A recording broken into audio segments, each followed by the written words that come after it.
All right. Peace and greetings, soul family. Hi, it's me, Miss Blue, the Soulful Oracle. Got to see if we can get this right. I don't actually know if anyone can hear me. I don't know if you all can see me. I don't know if I'm clear. Oh, I see some of you. Peace and greetings. I got to get used to talking into the camera and making sure that I am here. So, want to make sure you guys can hear me, make sure you can see me. How's everybody doing? How are we all? How are we all feeling? I just wanted to come on really quick and check in. I've been getting a lot of your emails here today. So, I wanted to see if I could get this thing set up. Now, we're not official and it's not set up exactly how I want it to be set up just yet. So know that, just know that. But we are working on it. We are absolutely working on it. I feel like I need to, I've been working all day doing all kinds of things. I look a little extra crispy here. But how's everyone doing? How are we all feeling? And I really need to check this. However, I'm not sure how to check this to see if it's how it's going. So if I look like I'm looking all over the place, you know what the reason is. But welcome. I think baby Blue is in there laughing at me. I'm gonna get her. I'm gonna get her. Oh, okay. So you guys can see, hopefully you can see how we all feeling, how we all doing. This is truly a very powerful day. We got a lot of powerful days coming up, but January is really going to be that day. This month is definitely that day. Want to welcome you all in. I have to kind of look away a little bit. So it might look a little odd of me looking away. I'm trying to get things situated, get everything situated. But I wanted to come on and just welcome everybody on in. It's a totally new setup, so I have to get used to everything in this setup. I'm not able to really connect um like I want to. I'm not going to keep going into that, but welcome on in. Oh my goodness, how are we feeling? How are we feeling? How are we all doing? How are we all feeling? How are we all doing?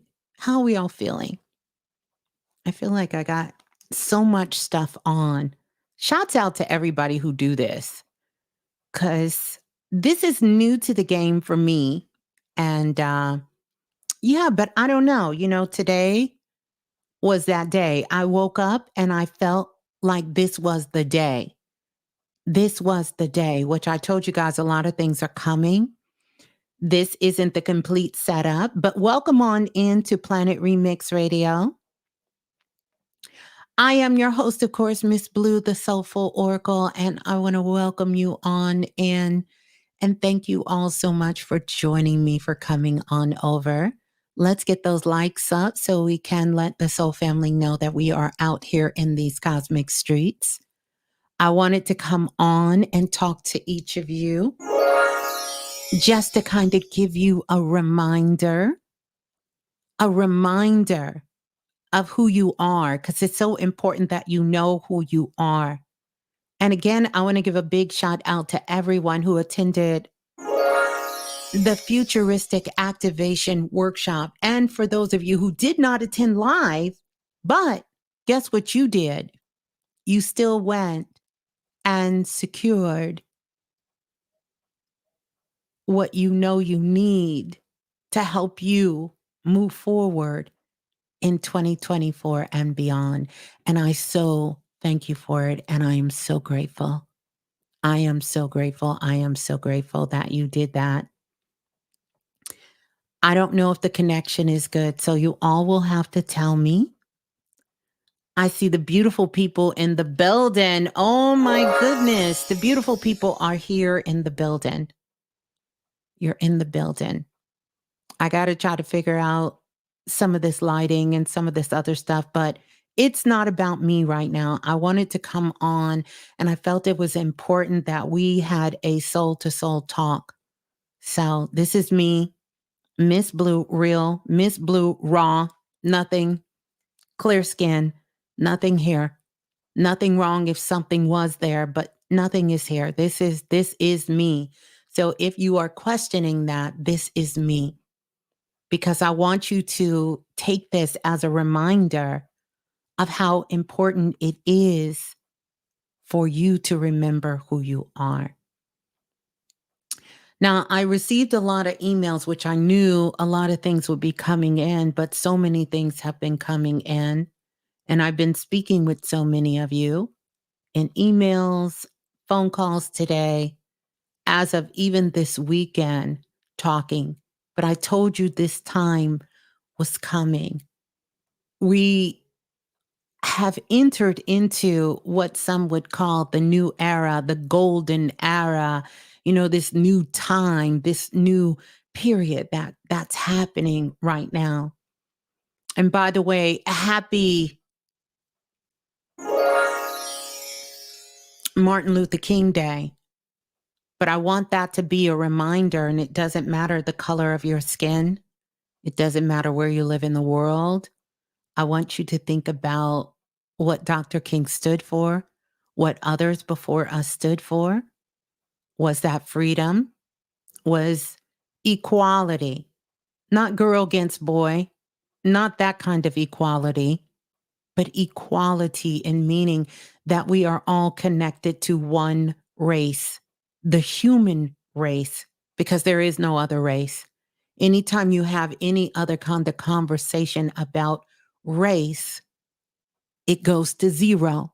And we want to know why we can't move forward when we're talking about issues of race, because there's only one race, there's the human race. Now we can talk about the issues within the human race, which it will take all of us to really come together. But the first step is something that we all have been working on for such a long time, and that is self love.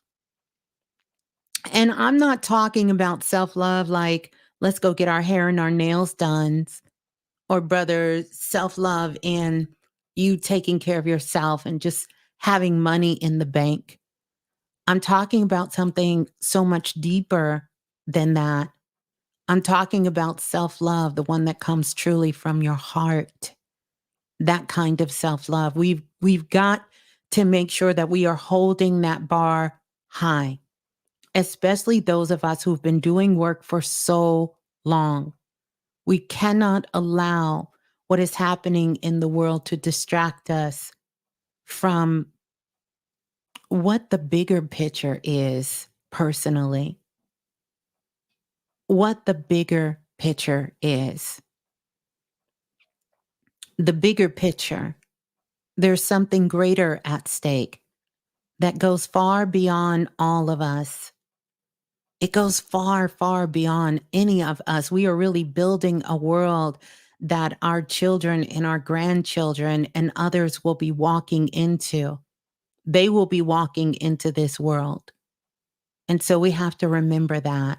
We have to remember that this is something far greater than what is happening, what we can see on the surface. And to get to the issue, we must get to the root.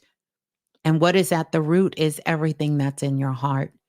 That's everything that you truly are. That's you bringing your uniqueness. That's you bringing your creativity to the world. The only thing that will change the world is creativity.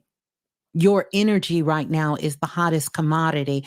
You want to know about the new stock market that we're going to have in the new era. It is your creativity. And when you give that creativity, you're either feeding it life or you're feeding it death. And so that statement that many of us grew up with in America, give me liberty or give me death, that statement now applies to give me liberty or allow me to express my creativity or give me death.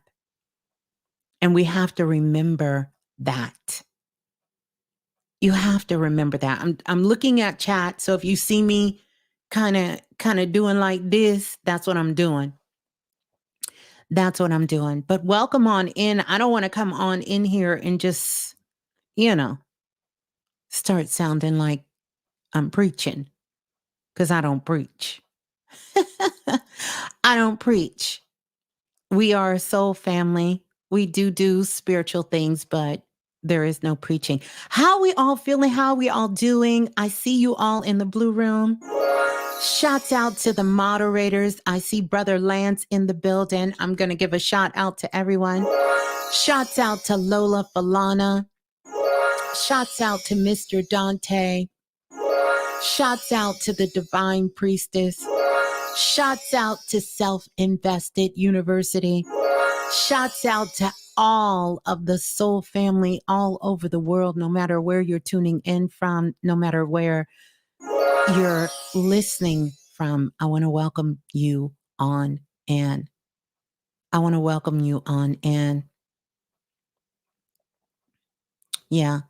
Some of you say you wanted to put a face with that laugh. You've been putting a face with the laugh. I've been sharing my face with you. I've been sharing my face with you. But longer than I've been sharing my face with you, I've been sharing my soul with you. And you have been sharing your soul with me. And that's the shit that's real, is your soul. Yes, the actual one, sweetie. The actual one. But this is me, live and living person, here. But more importantly, you got my soul. You got my soul. And I got all of you beautiful souls with me. And we have to know how precious our souls are. We have to. We have to. We have to know that. We have to really know that. And I know it can be challenging, but I wanted to come on today and I wanted to let you know and just remind you all that everything that you do today is like throwing pebbles in the river. It's going to take us into the future. It's going to take you into the future. Guard your heart. Guard your heart. Many of you who were in the self-invested class, when we covered the chakras and we talked about the 7 main chakras, and I told you the significance of the heart chakra, the greatest betrayal in the world is not the betrayal of anything that a person, that a man could do. The greatest betrayal is the betrayal of your heart, and to not truly feel like you're connected to it and not feel the love that is inside of you, that is also you're sharing and broadcasting out into the world. That is the greatest thing. That is what really matters. We have walked through this 1111 portal. And I want to say this. I want to say this. Y'all, I'm nervous as hell right now cuz I'm just not used to it. You know, when I started this journey back in 2005, 2004, when I started the remix, everything that I did when it came to presentation, when it came to talking people, it was in front of an audience. I was a corporate trainer, and that's where my capacity of my work was leading me at that time.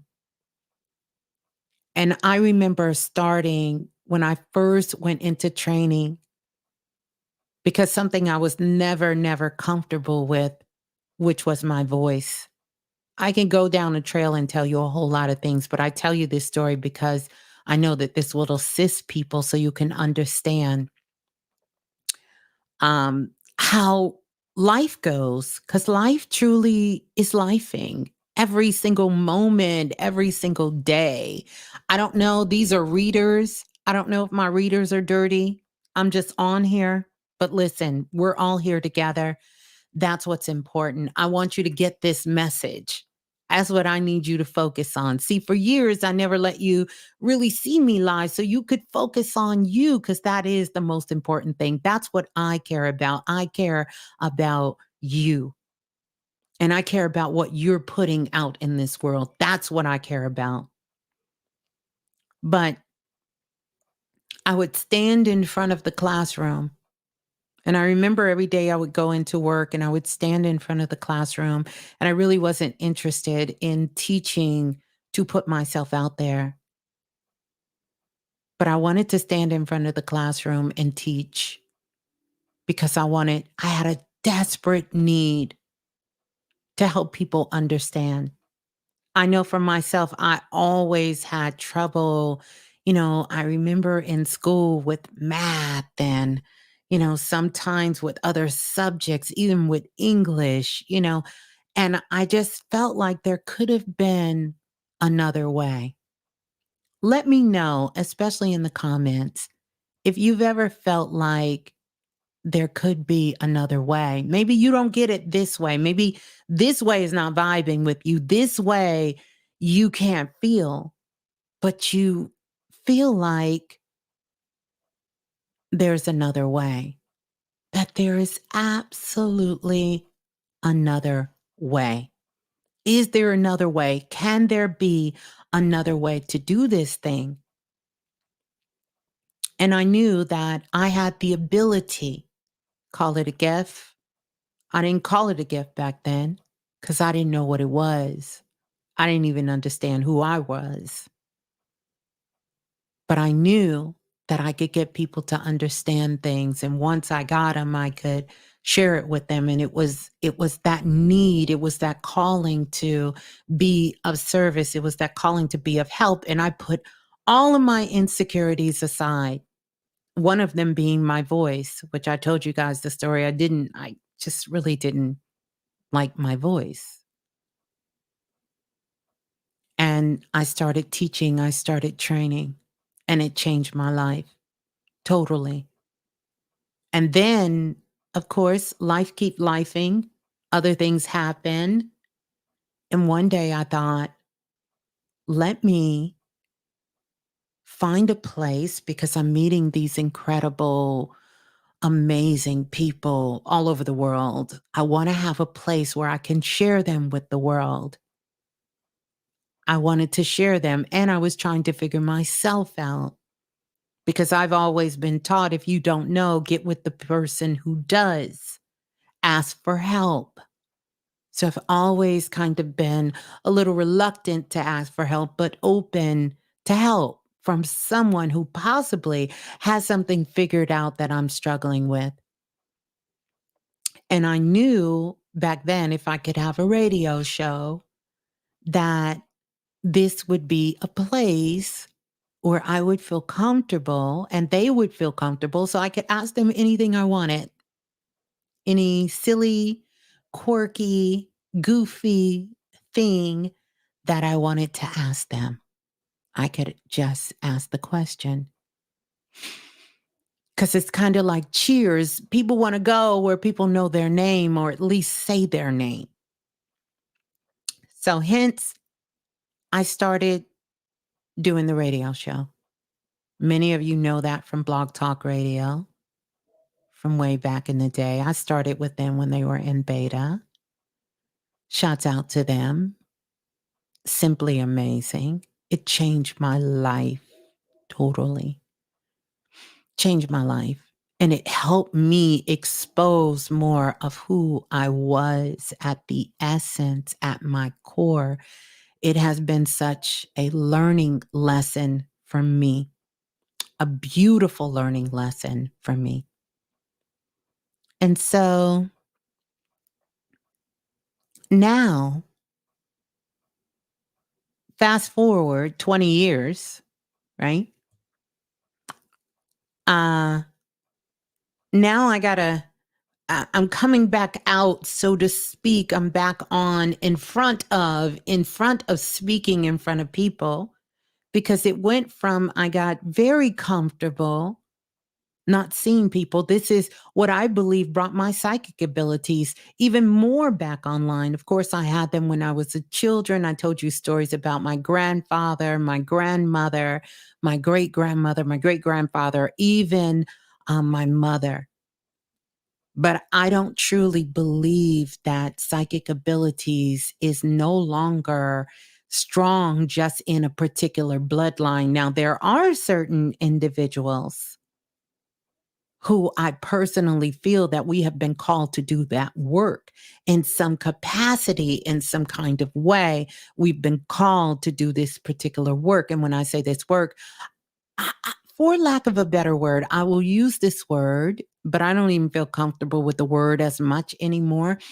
But this work of spirituality, of enlightenment, which means really to connect to the spirit and be of service to assist people. But this is something. You guys are too sweet. I'll read the comments in a minute. This is something that we all possess, every single one of us. Now, some of us have in our divine blueprint, we decided when we were coming back to the planet at this time that we would open up those Akashic records. We would tap into that blueprint, and we would put this at the forefront of our lives, of everything that we are and everything that we share with the world.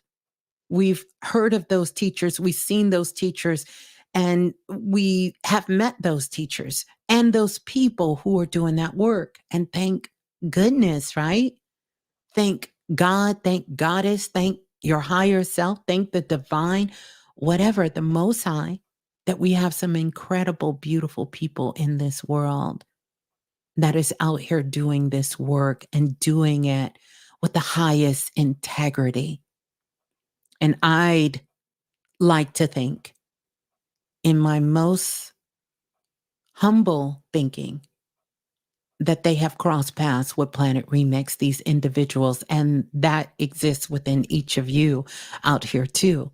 Because whether you take on a title or whether this is what you're filtering your gifts through or not,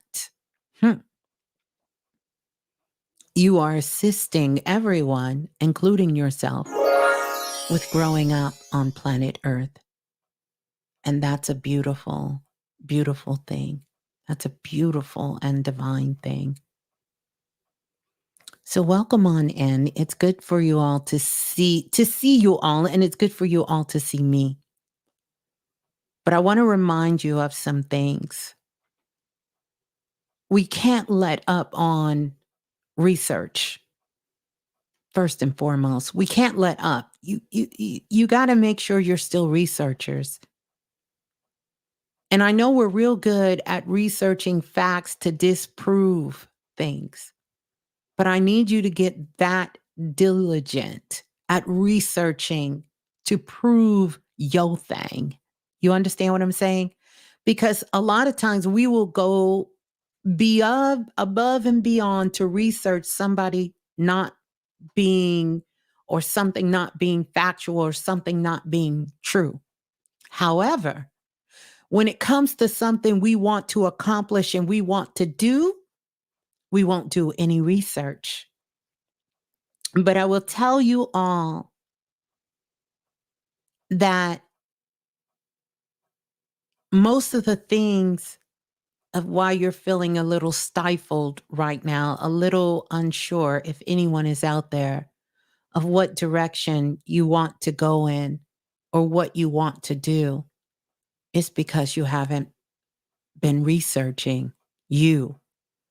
Because a lot of the things that are getting ready to come out, a lot of the things that you're getting ready to manifest has never been done before.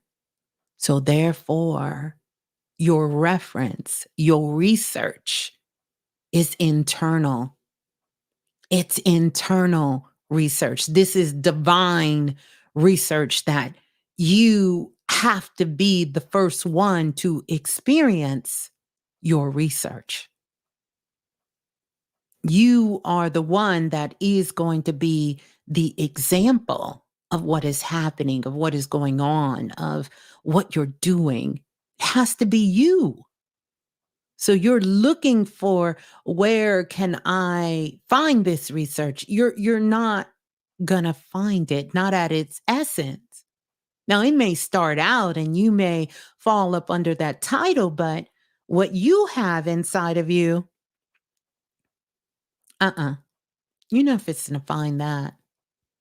You're not gonna find that. That's inside of you. You will be the one to share with the world what your findings are. You will be the one to share with the people around you that you love and you care about and that you're helping and you're being assertive. You're going to be the one to say, let me go ahead and give you those facts. Let me go ahead and show you what I've been working with. You're going to be the one that's going to say, let you take a look at this. You're going to be the one. You're going to be the one. So don't forget that. I don't want anyone giving up on their dreams. And if things are not working at this particular time, we never throw the dream away. We find another way. We find another way. We have to find another way. But even more than finding another way, we have to know that there is another way. We know there is another way. The only thing we need to do is we need to ask for assistance. We are not here alone. You are not here alone. And I don't care what your background is. I really don't. I don't care what school of thought you come from, what your faith is, how you define that. You are not alone. And you have to ask for help.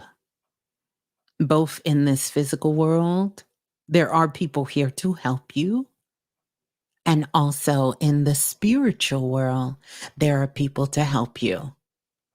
But don't forget that your work is supposed to be done here. We are not ascending. Because, see, if you ascend, you can't continue to work here on earth. Earth is ascending, not you. We are not on the path of ascension in that way. Now, I'm not going to get into wordplay, but I know you all feel me when I say you are ascending. You are the one ascending. You're not ascending. The earth is ascending. You came here to do work. So therefore, you have to stay grounded. You have to stay grounded. And that groundedness within you is going to look totally different for each of us. We got to take care of our mind. We got to take care of our bodies. We got to take care of our spirits. We got to take care of our mind, our bodies, and our spirit. And we have to stay grounded. We have to stay grounded. We have to stay grounded. It's so important. If you are not grounded, then it's going to be challenging for you to even find your way to you. It's going to be difficult. And we know things always look worse than they are before they get better. They are.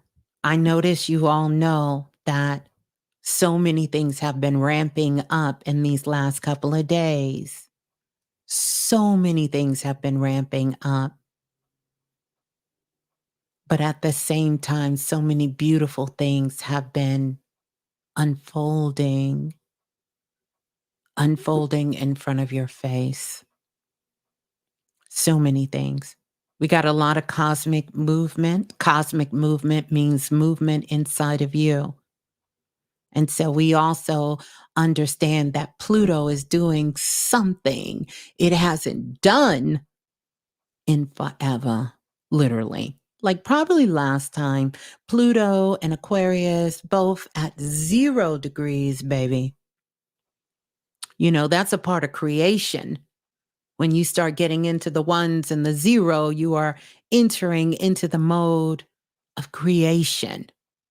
And Pluto and Aquarius are holding hands together forever, because they will soon be coming together for a good 20 plus years.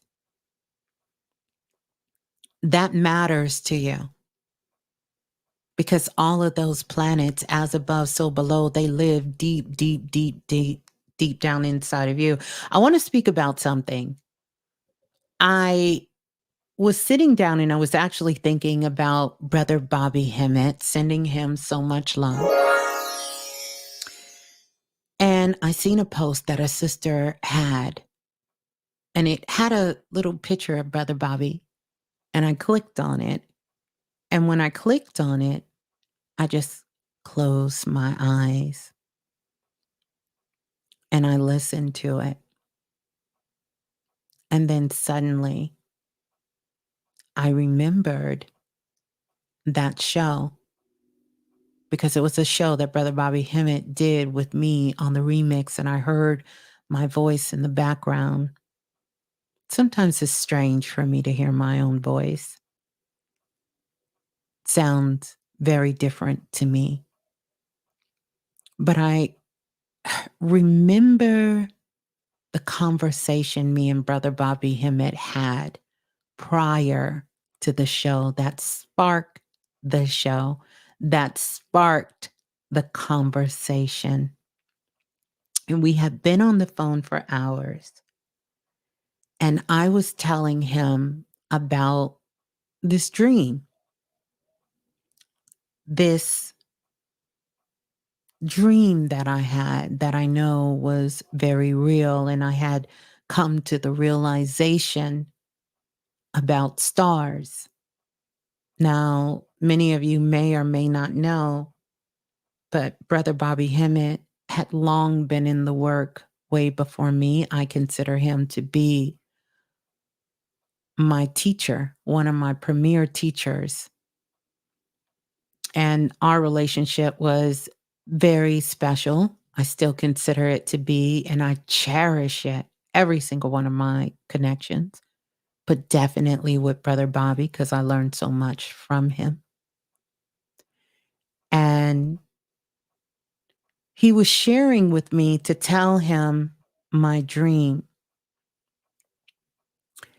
And after I shared the dream with him, I told him, he said, "What do you get from that?" I said that we all have a star. And that's when he shared the whole star theory with me. He said, "You right on it. You right on it, Blue. You got it. You absolutely got it." And we went on to talk about that. And he said, "I'm going to come on the remix and we're going to share this conversation. I'm going to share this conversation about the stars."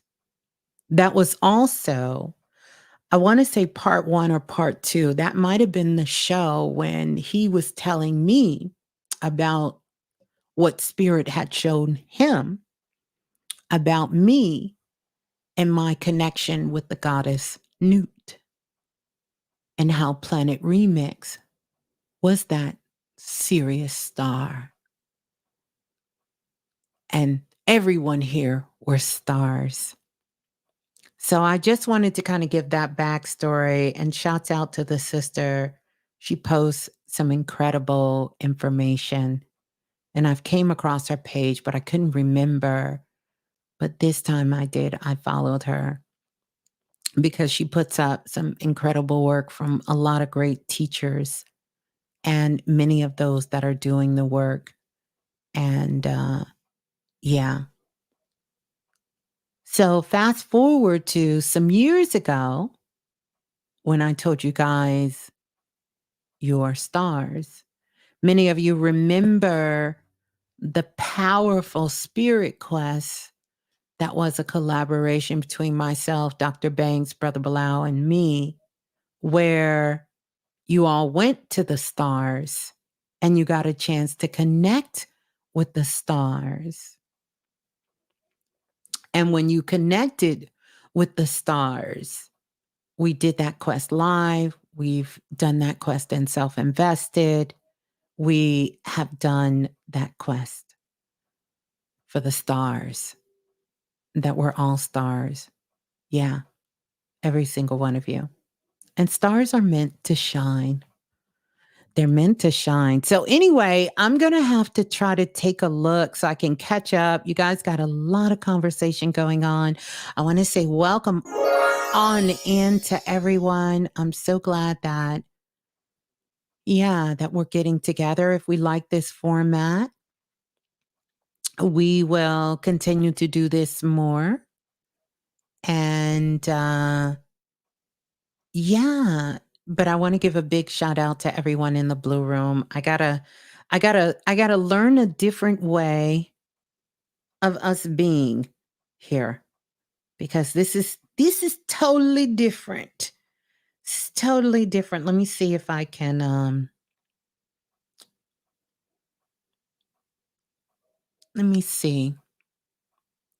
Let me see, you guys. I don't want to be rude. Um, hmm. See.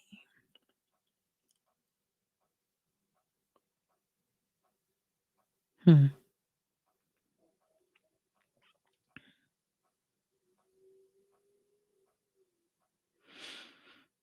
Yeah, I don't know what I'm doing. It's safe to say I don't know what I'm doing right about now, because I don't see the show, but I don't see. But how are we all feeling? How are we all doing? How's everybody doing? How's everybody feeling? Want to give a big, big, big shout out to everybody in the building. Lola Falana, welcome on in. Let's do a shout out of the soul group. Tell us where you're tuning in from, and let me see who is in the building. Who is in the building? Let me see where you're from, where you're tuning in from, and who is in the building. Who is in the building? We got Carla's Planet tuning in from Maine. Latavia is here from New Jersey. Brandon is here from Oklahoma. Is that Oklahoma City? Is in the building. Chicago, Lola Falana is here. Ashley is representing Orlando, Florida. Kareem is Jamaica, Queens in New York. Morgan, Mystic for Life. Love that name, is representing Indiana. And Dante is here representing West Oklahoma. Welcome on in. Someone 001 representing Houston. Melissa is in the building, and that's I always get this wrong. Marie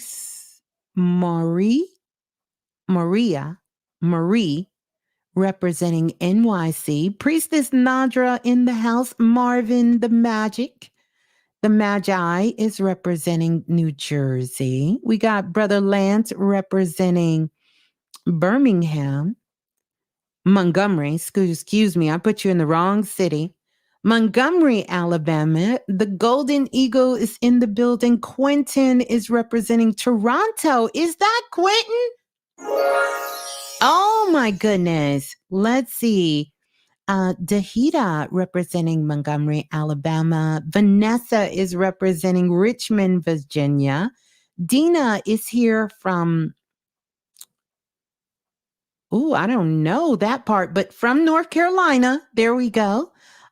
Dougal Wilson is representing Mount Vernon in New York.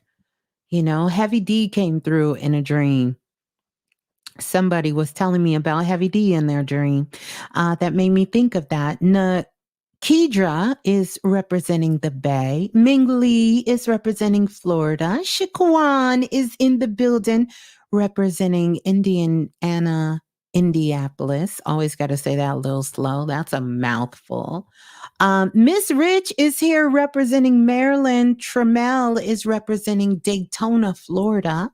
And we have Miss April Daniel, representing Chicago. And Rhode Island is in the building, 0303 Casper, representing Rhode Island. Let's see, Kevin Bell is in the building. Welcome in. Pivot 789 is here. Okay. Tomoto is Magic is representing Georgia. Zara is in the building representing Canada. Welcome on in. Uh-oh, wrong button.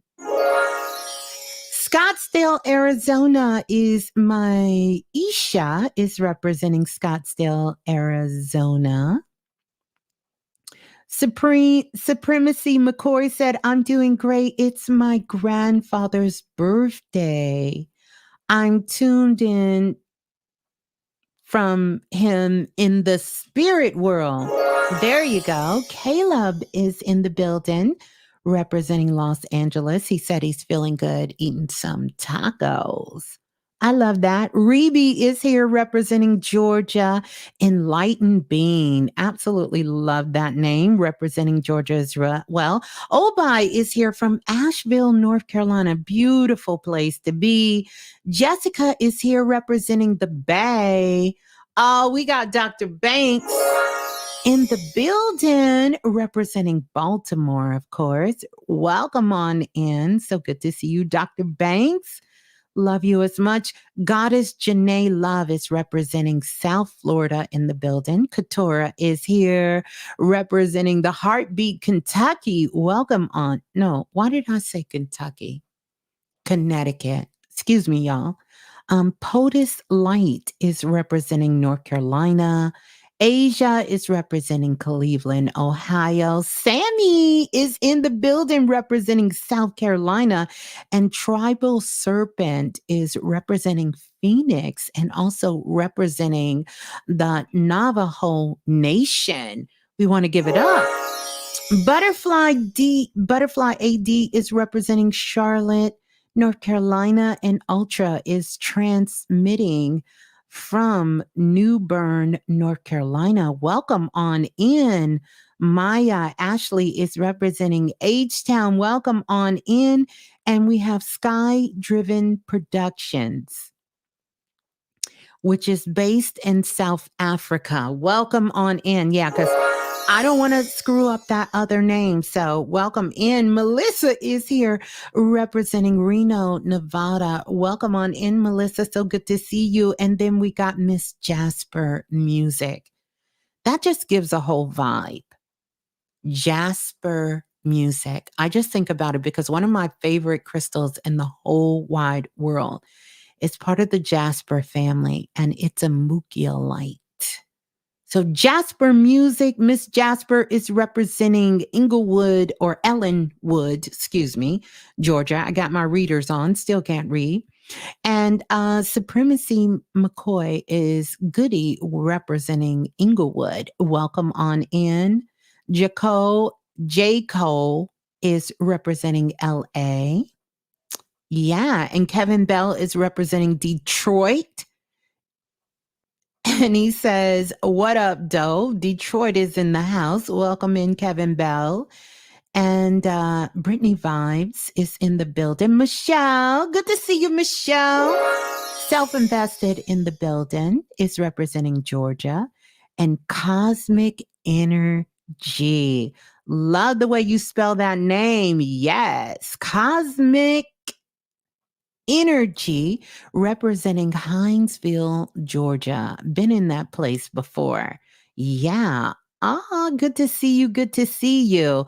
West Side Wave Supremacy says, and Smith and Holston is representing California. Welcome, Smith and Holston. Almighty Justice is representing Mars, baby. I love it. I love it. We got to come from all over. Mars is a great place.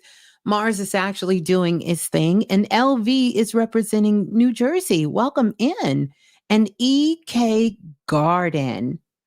Energy, NGL. Feeling a little down today. Ended a relationship. It's for the best, I believe. And all. We're sending you so much love. Shiva is in the building. Welcome in. Gold Leaf is here, representing Middle Georgia.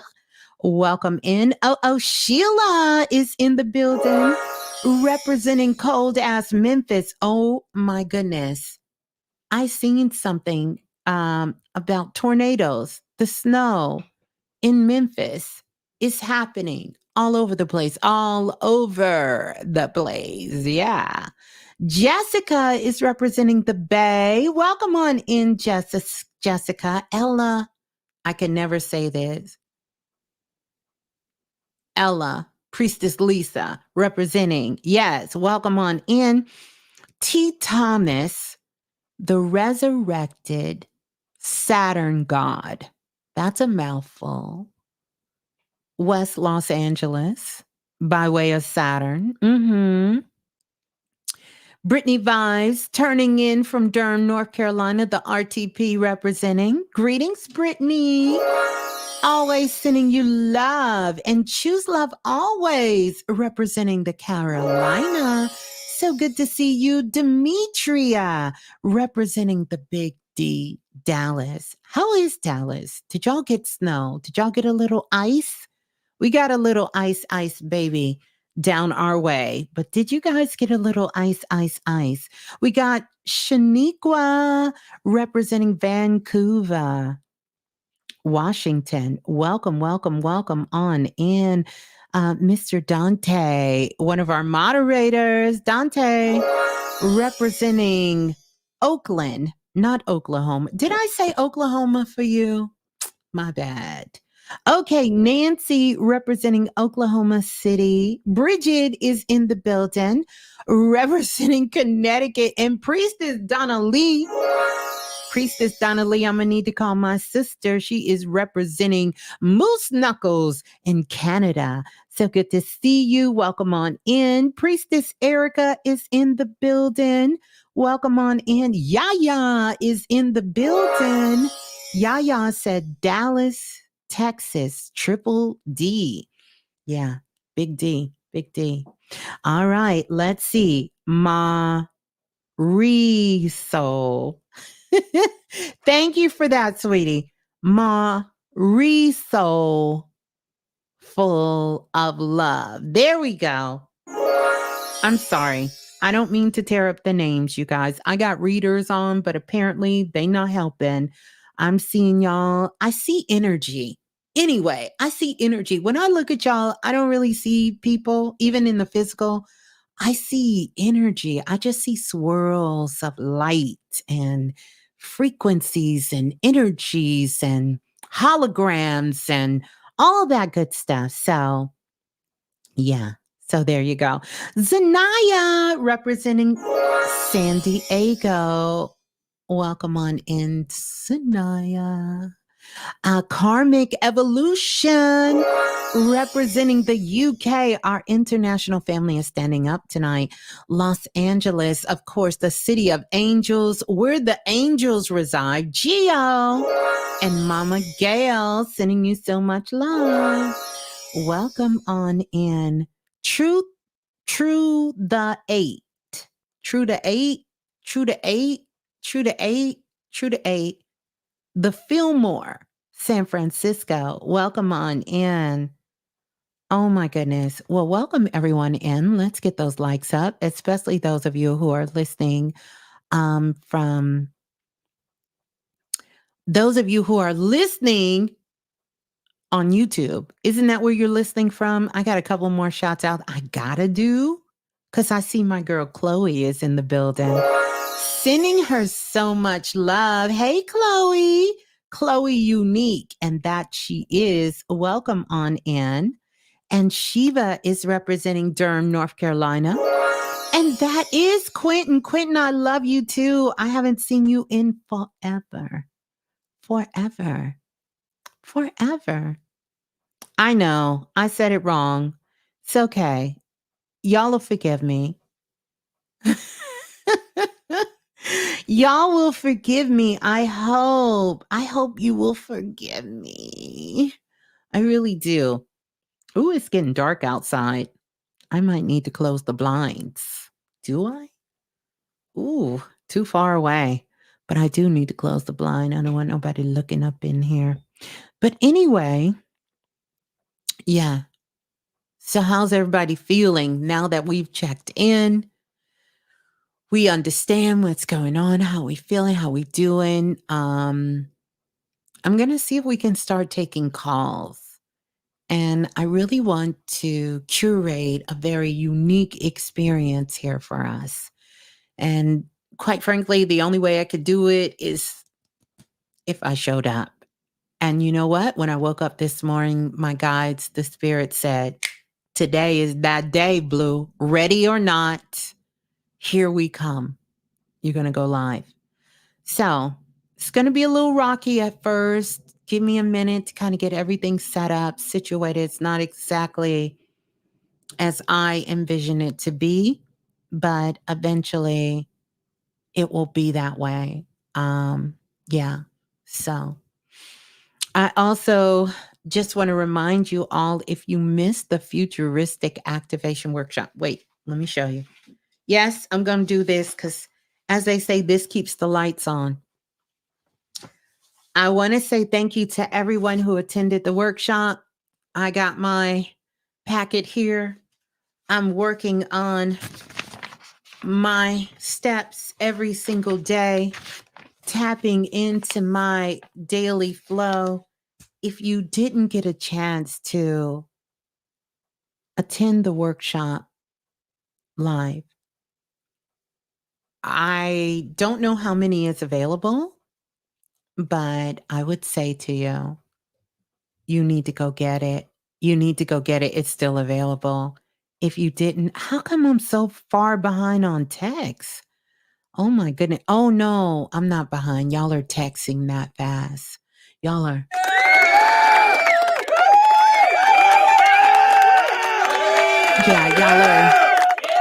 Y'all are just texting that damn fast. Y'all are getting it in. Brittany, greetings, Brittany. Brittany said, I literally have my daily flow on me right now as I'm driving. Yes. Listen, I don't go nowhere without the daily flow. And I definitely make sure that I have my screenshot. Definitely make sure that I have my screenshot of my activation board right here. Absolutely. Absolutely. Absolutely got to have it right there. It is a game changer. If you want something to really assist you day by day, stepping into and walking into this new energy, the Futuristic Activation Workshop. And shouts out because so many of you have downloaded it that couldn't make the live, but you still went and got it. We have to not be afraid to invest in ourselves. We invest in so many different things in our lives, but this is something that you're going to have, and it's going to take you 2024 and beyond. And I'm telling you, it is definitely worth it. You don't have to take my word for it. You can go to the site, and I want you to take a look at it. If the moderators are in the building and you can get the link, put the link in the room for the one that is available. And for those of you who have been a part of the Futuristic Activation Call, definitely you want to make sure that you go back and leave a review. Your voice matters. We are living in one world, but many different dimensions. And the digital dimension is a powerful one. And so definitely that digital dimension of where you leave your signature, where you leave your mark, the more of what you show up to, what you support, what you give your energy to is more of what we're going to see in this world that we are building. By the time we get 2, 3 years down the road, our world is going to look totally different. And that is not written into stone. I don't care what they try to tell you about what election is coming up, because we got major politics that are happening on major continents in the world. And these major continents in the world really speaks to people. By the way, I got to speak about something. It speaks to people who come from many different places from around the world, but that is in South Africa. That's Africa, not just South Africa. In the continent of Africa, major elections are happening there, as well as major elections are going to be happening in America. And these things will impact, and it's going to impact and it's going to affect everyone, everyone on the planet. But what I'm trying to tell you is you have to be casting your vote, not during an election time, but during a time that is for you. Cast your vote for you, invest in yourself. And this is not just a workshop. I give you activation days. We cover all of those activation days. I really show you how you can maximize your energy and really how you can securely step into the future. But this is the key, while keeping you so grounded and present in the moment that you can literally seize the moment and have access to all of you, all of your love, all of your power, all of who you are. I'm telling you, you want to get that. You want to get that. If you are serious about understanding the times that we're in and what's happening, get that. Not to mention the frequencies, the harmonics, the vibrations that are in my voice, what you guys hear. I tuned it up in that workshop. And you're going to get those downloads, those activations, and you're going to be able to tune yourself, those downloads, those activations. It's time that we recognize that energy is real. It's realer than my face you're seeing right now. It's real. Our heart is the largest magnet, and it's the largest energy center on the physical body.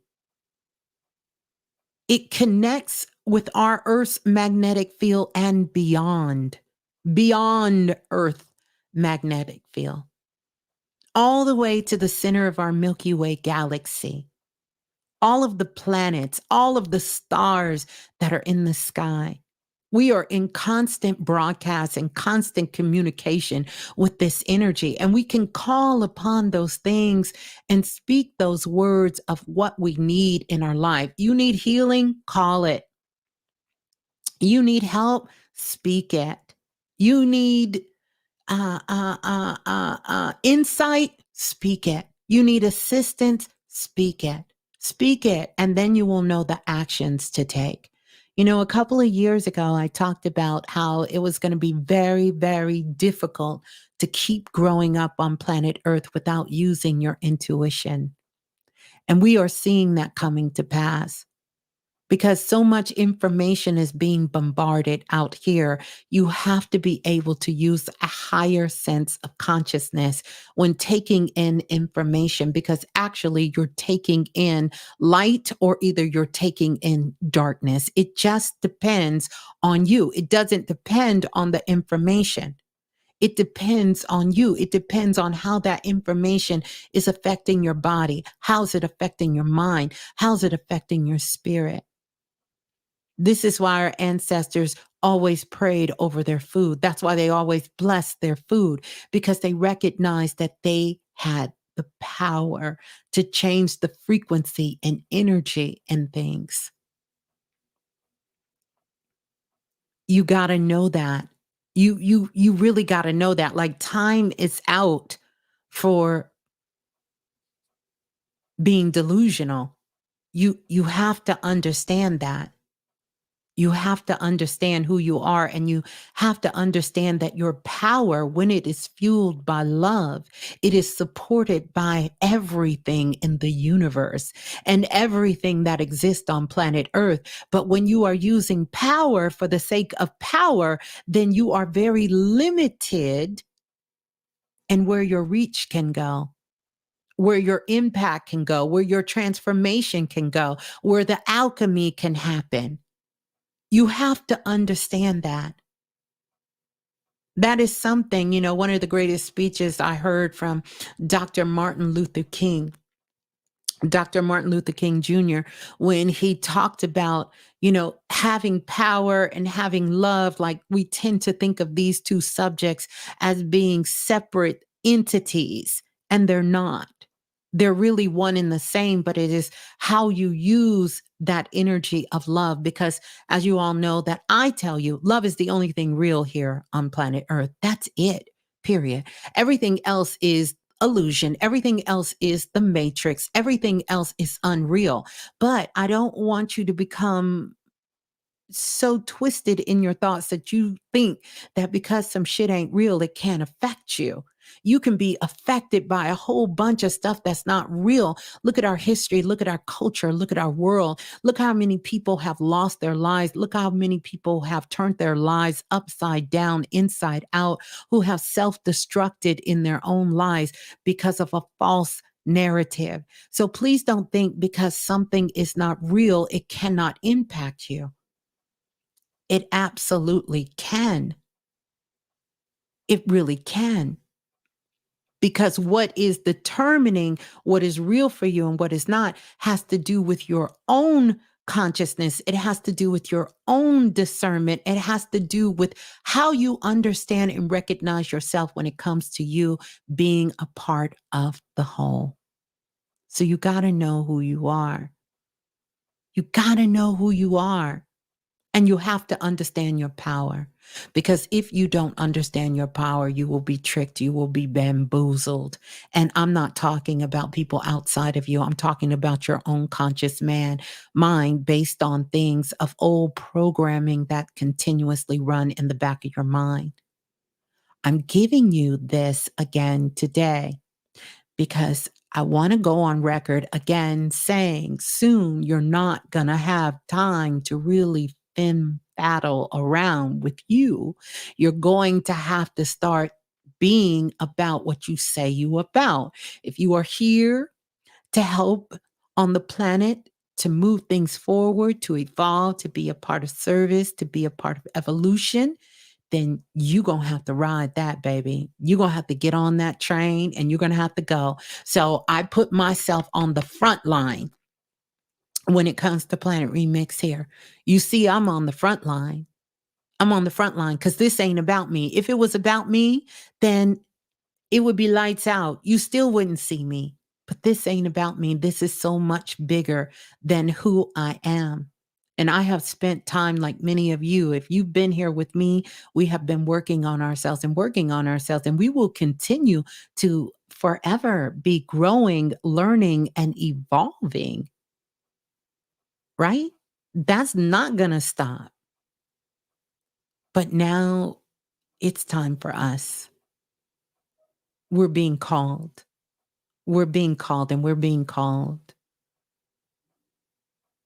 to come into action. That's the word I heard. Action. We're being called to come into action. We're being called to stop hiding. We're being called to come out front. We're being called to be who we really are. Yeah, it's fun to play in the Matrix. Hell, I love playing in the Matrix. It's fun for us to do all of those things. But if we're going to get down to business, that's right. That's right. You got to strap them boots up. We got to get out. If you're being caught, you can't worry about failing. You can't worry about failing. You can't worry about people not liking you. You can't worry about what people say. This is all the thoughts that went through my mind. You can't worry about what they think. You can't worry about what they going to say about. You can't. I don't have time to worry about that because I have something precious. I have something so divine. I have something so powerful. I have something so unique. I have something so incredible. I have something this world has never seen. And I have something that if I don't do it, it won't get done. And you have something. If you don't do it the way that you know how to do it, it won't get done. It won't get done. It won't get done. Hmm. I'm reading you guys' comments. You can't worry about that because here's what I know for sure. And I have known this and I have shared these stories with you all.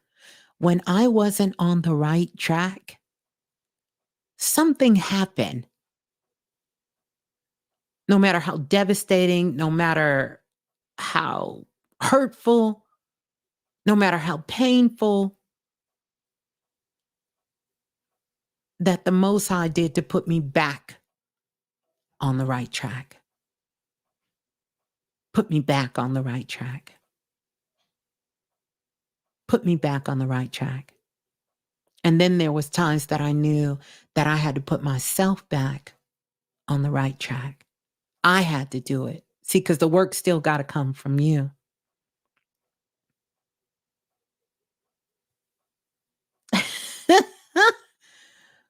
The work still got to come from you, regardless. It's still got to come from you. We can't keep playing the blame game. The blame game is over. We can't keep playing the blame game. We can't.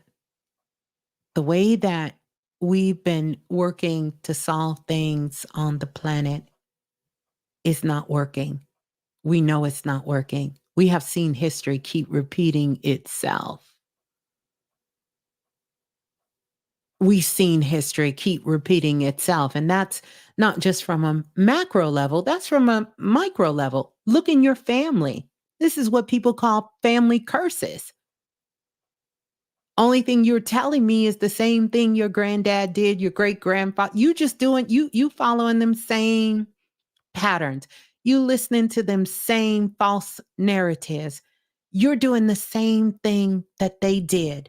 And so therefore you call it a curse. It ain't a curse. It's a pattern. Who gonna break the pattern? Are you here to stop the pattern? Are you the person that is deciding to go in a different shape in the figure eight? Remember what I told you, the figure eight, yeah, it's infinity, but it's also bringing you back into a different form of slavery, which reminds me, I'm going to kind of backtrack a little bit because I want to talk about this because this is something that is kind of close on my heart. Many of you who have had Akashic record readings from me from the Premier Files, because here's something else that's going to be coming front and center again. It's coming like it's coming back to back. Many of your dreams that you're having right now are dreams of a past life. Or better yet said, hold on a second. Hold on a second.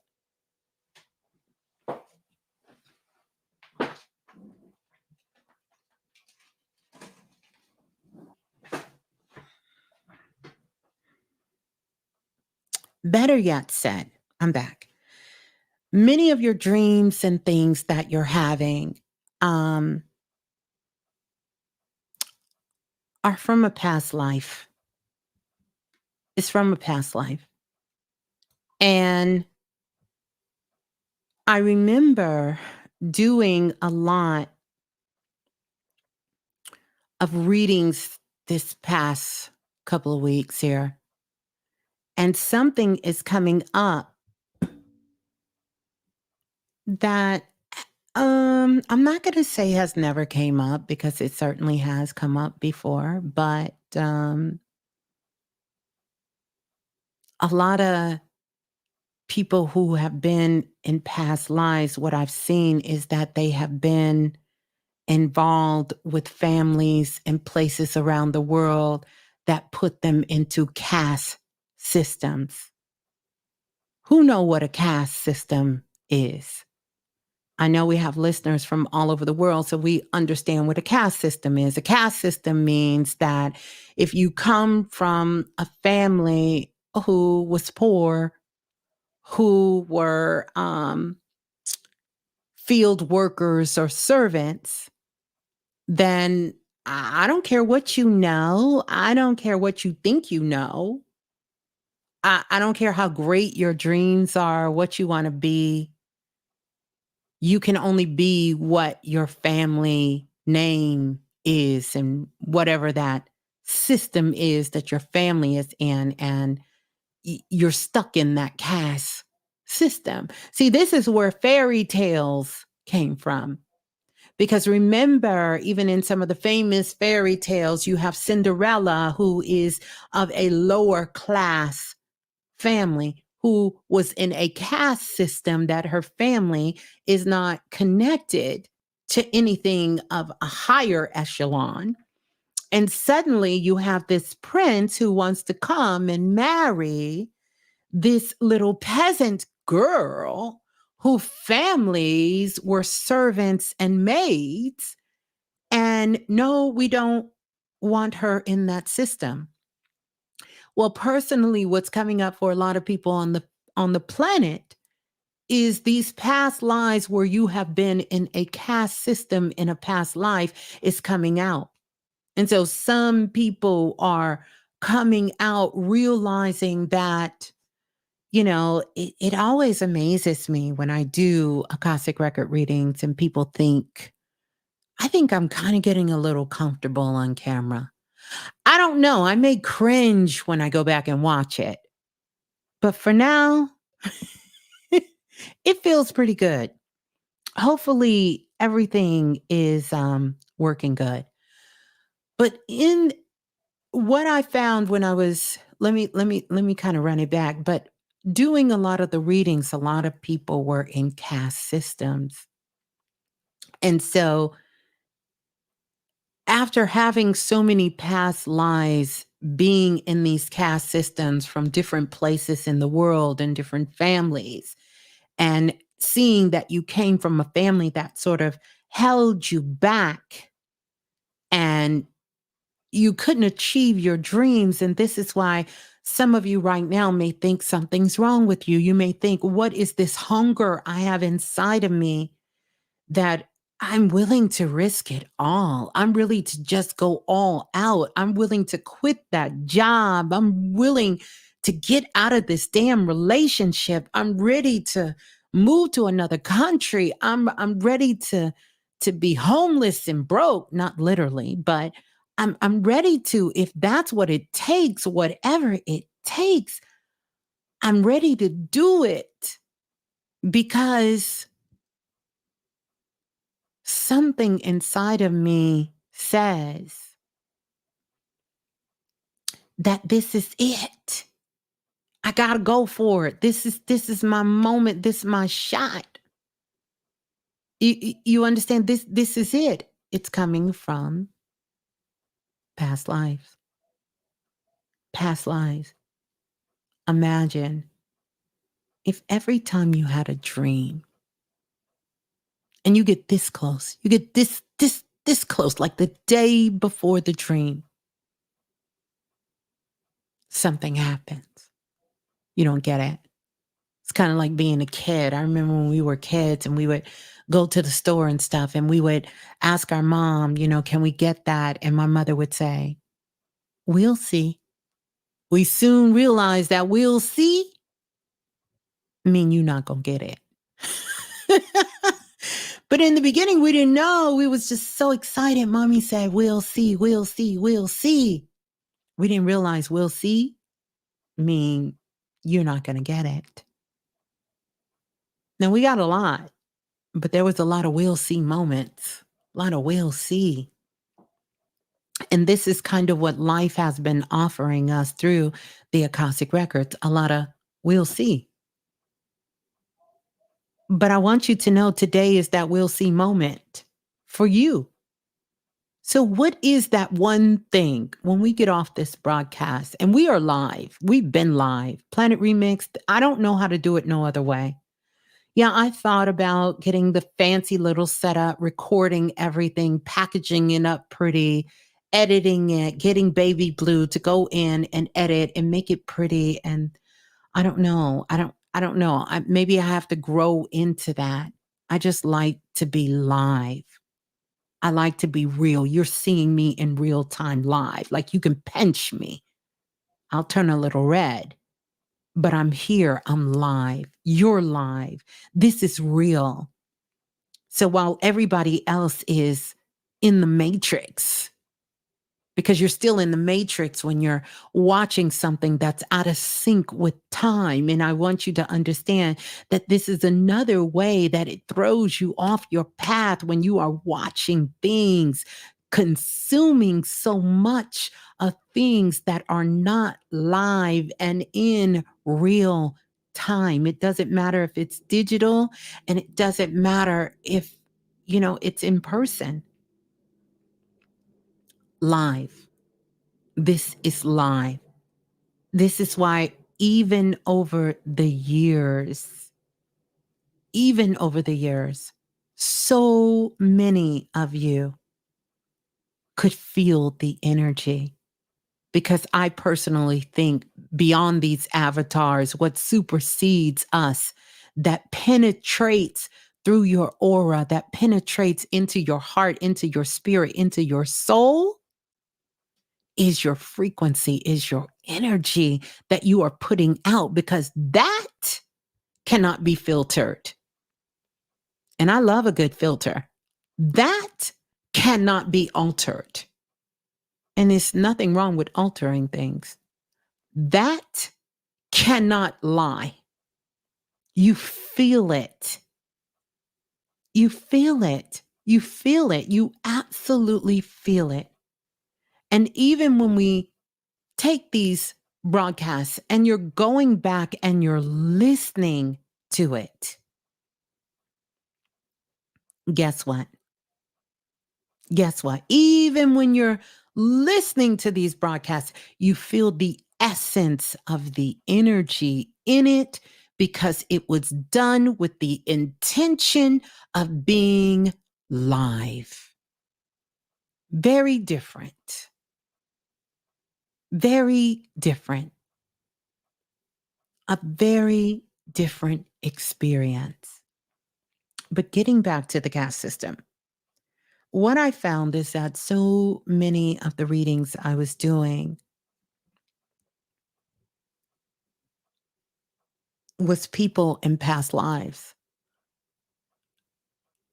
And I know we all like to think that in a past life, we were all in ancient Egypt, putting on our crowns, crossing our legs, sipping on our tea, popping grapes in our mouths. And, we were these divine individuals who rang to the heights of Nefertiti. And, we were, Amenhotep and all of these people. No, you're not. We were just ordinary people. When a soul is so powerful, see, this is the mistranslation that a lot of people get when they say, I don't want to come back here. And I say to anyone, that is your choice. You don't have to come back here. You absolutely don't have to come back here. Like, we can literally take your avatar and we can retire that jersey. We can put it up on the wall and we can retire your jersey. But in order for you to get to the place really where you feel like, because see, that's your mind talking.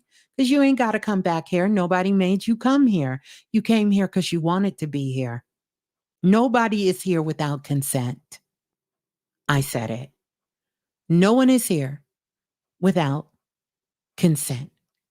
You signed on the dotted line, said you wanted to come down here, and you wanted to come down here. And there were some things you wanted to do or not when you came here. But for those souls who really is serious about this going to be the spot, and then I'm going to move on and I'm going to do some other things, they make a big impact. Like there would never be a reason for another Tupac to be here. There would never be a reason for Steve Jobs to come back here. There would never be a reason when you reach these pinnacles of Whitney Houston to come back. There will never be a reason for another Coretta Scott King to come back here. Never, ever be a reason for them to come back here. Never, never be a reason. Mm-mm. No. Mm-mm. Now they can. They can come back, and no one comes back to experience the same thing because the soul knows everything as one story. So it's a continuation of that story. I feel we are personally all fulfilling that dream of moving forward. And contrary to popular belief, we did not come back here to suffer. We didn't. Earth is just dense. It's very, very dense. It's dense. It's thick. You know how they say she's thick? She's thick. It's thick. Earth is thick. When you're here, it's thick. And so we forget when we're here. Our goal is to remember. Can you remember who you are? Can you remember? Do you remember who you are? Because if you remember who you are, then you would absolutely positively know for sure that this is how you bring heaven to earth. This is how nirvana happens. This is how you make magic happen. Not experiencing miracles, because that means that you're just the witness. If you say to me, "Oh, I experienced the miracle," you're the witness. Mm-mm. But when you become the magi, when you're the one making the magic happen, when you're the one making the magic happen, it's different. It's very different. You become the seat of the creator, and you are co-creating with all of the tools that you have available to you, that are seen and unseen. That is the elements. That is earth, air, fire, water. That is the metal. That is the wind. That is absolutely everything. That is your guides. That is the spirit. That is technology. That is plants, plant medicine. That is food medicine. That is, the people in your lives. That is, where you live, your community. That is your city. That is your state. That is your country. That is everything to you. Absolutely everything. It's everything to you. And you can know, oh, there's something happening here in my life that I choose to no longer experience in a state of discomfort. And I have the power, with the assistance of my brothers and sisters all throughout the world, and all of the seen and the unseen, to solve the problem. In fact, I came back with the problem so I can remember that there is a solution. And now I just got to do the work to solve the problem. We usually stop at the problem. We usually stop right at the problem. We don't want to go no further. We don't, We don't want to go no further. And it doesn't mean this is not about, yes, everything that we need is inside of us. But just like we got billions of people on the planet, we did not come back to live alone. We did not come back to live alone. You did not come back to do this all by yourself. You need assistance. That's a part of the agreement. I personally feel you signed on a dotted line, and it's a part of what happens when you come to earth. You can't be born by yourself. See, that's your first initiation. Yes, you made it. We can sing Drake. We made it. However, in order for you to embody making it here, you need assistance. And that assistance is from who your mother and your father is. And then that assistance is from you giving birth. And once you are born, you need someone to nurture you, to cultivate you, to reintegrate you into this physical body that a portion of your soul has embodied along with your spirit. You you need assistance. And then after that, you grow up and you start meeting friends and people in the world, and you start thinking about, wow, I made it. So now, what do I want to contribute to this place that I'm in? What do I want to share with this place? What do I want to give to this place that I'm in? You start moving from everything so much being about you to recognizing that even though there are, what's the word I want to use? Even though there may be challenges and demands that are put on you, you still have the capacity to love yourself, navigate and ride those cosmic waves, as well as receive assistance, because it's the part you receiving. And you can also be of assistance to others. And then when you're ready to go, you need help. And unfortunately, there's only so many ways to get out of this body. It's only so many ways. It's only so many ways you can get out of this body.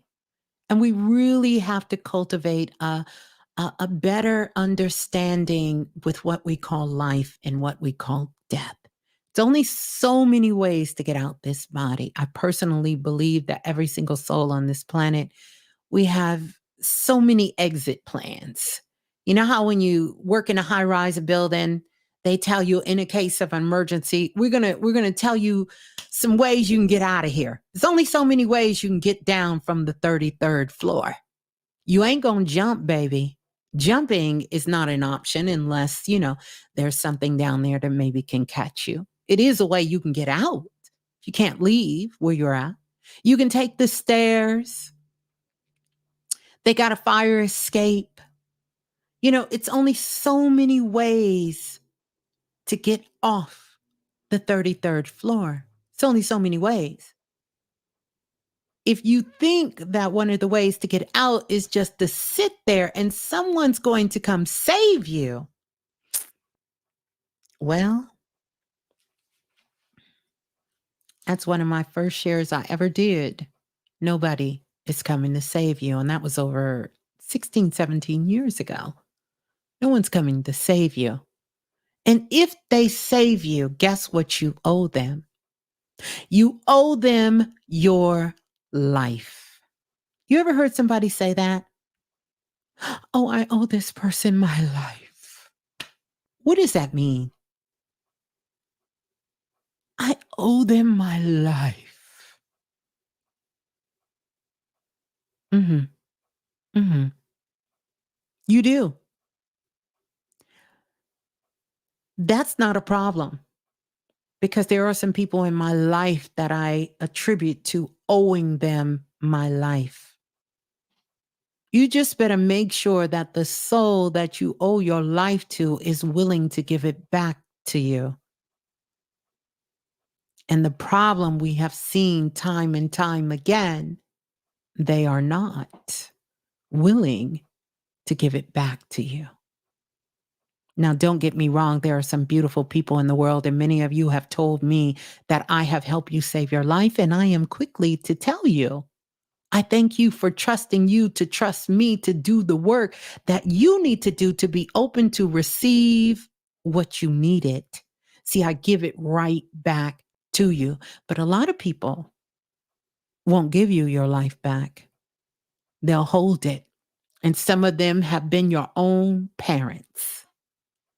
We've heard this story. We've seen this story. We've witnessed this story. We've witnessed it. We've witnessed. I brought you in this world. I'll take you out. We all know the Marvin Gaye story. And shouts out to Marvin Gaye and his father. Now, if we go a little higher and just travel outside these dimensions, then I can tell you a story about how all of that is interconnected and that these souls not had an agreement, but they reached an understanding. And there's a very big difference. See, because we have moved. See, we are moving into the age of Aquarius. And as we get closer to that age of Aquarius, and this is why you're feeling what you're feeling, because we have Pluto moving into the sign of Aquarius. And shouts out to all the self-invested astrologers and the astrologers in the building, because you know that Pluto is a generational, a generational planet.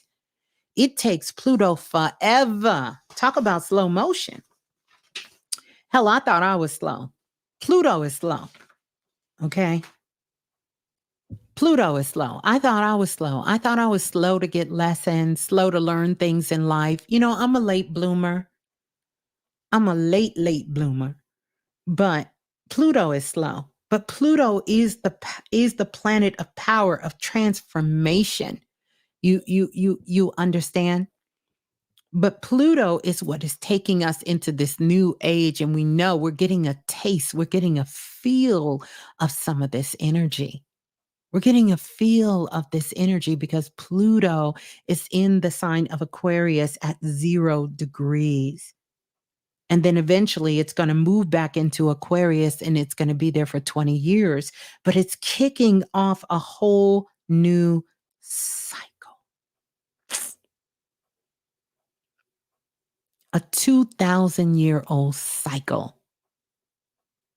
The next time that we will be around this, it'll be 2,000 years from now.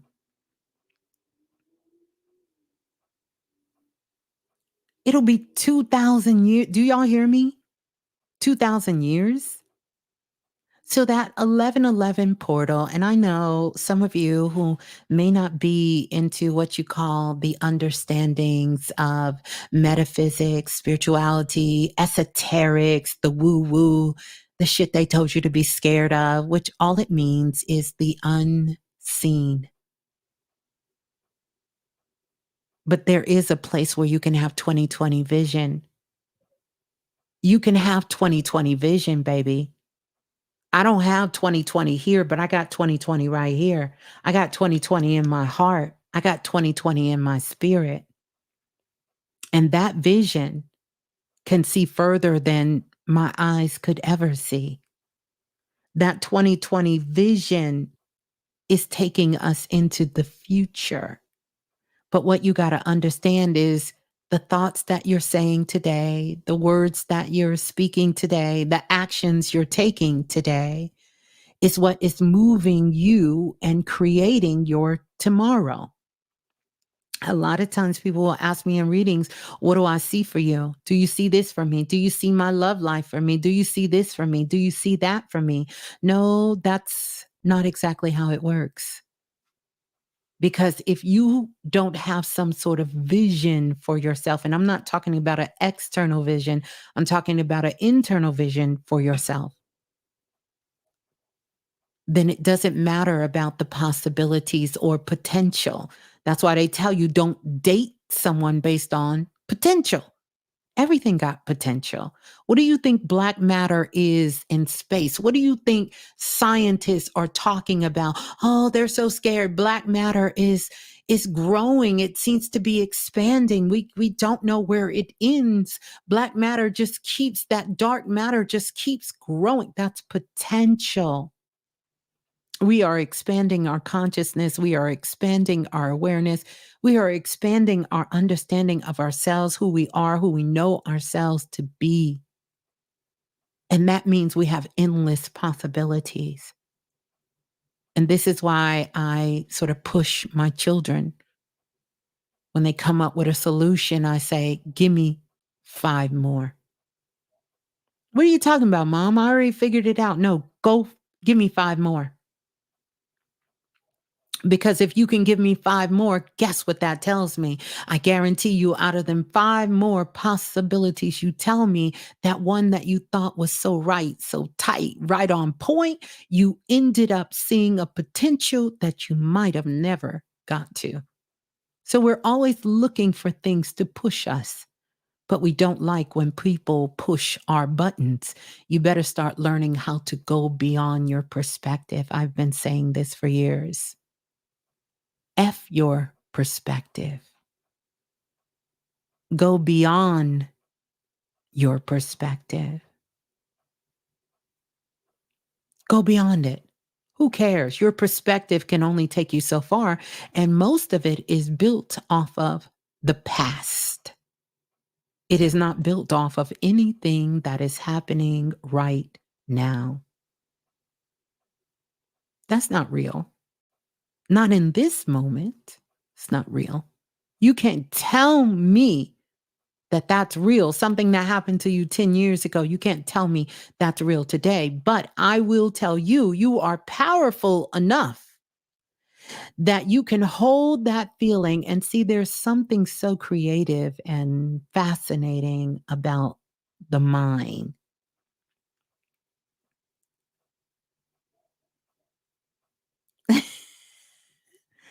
Oh, I love this. I'm trying to read the chat, but y'all know I got to get used to looking at this camera, and I'm not used to doing that, you know.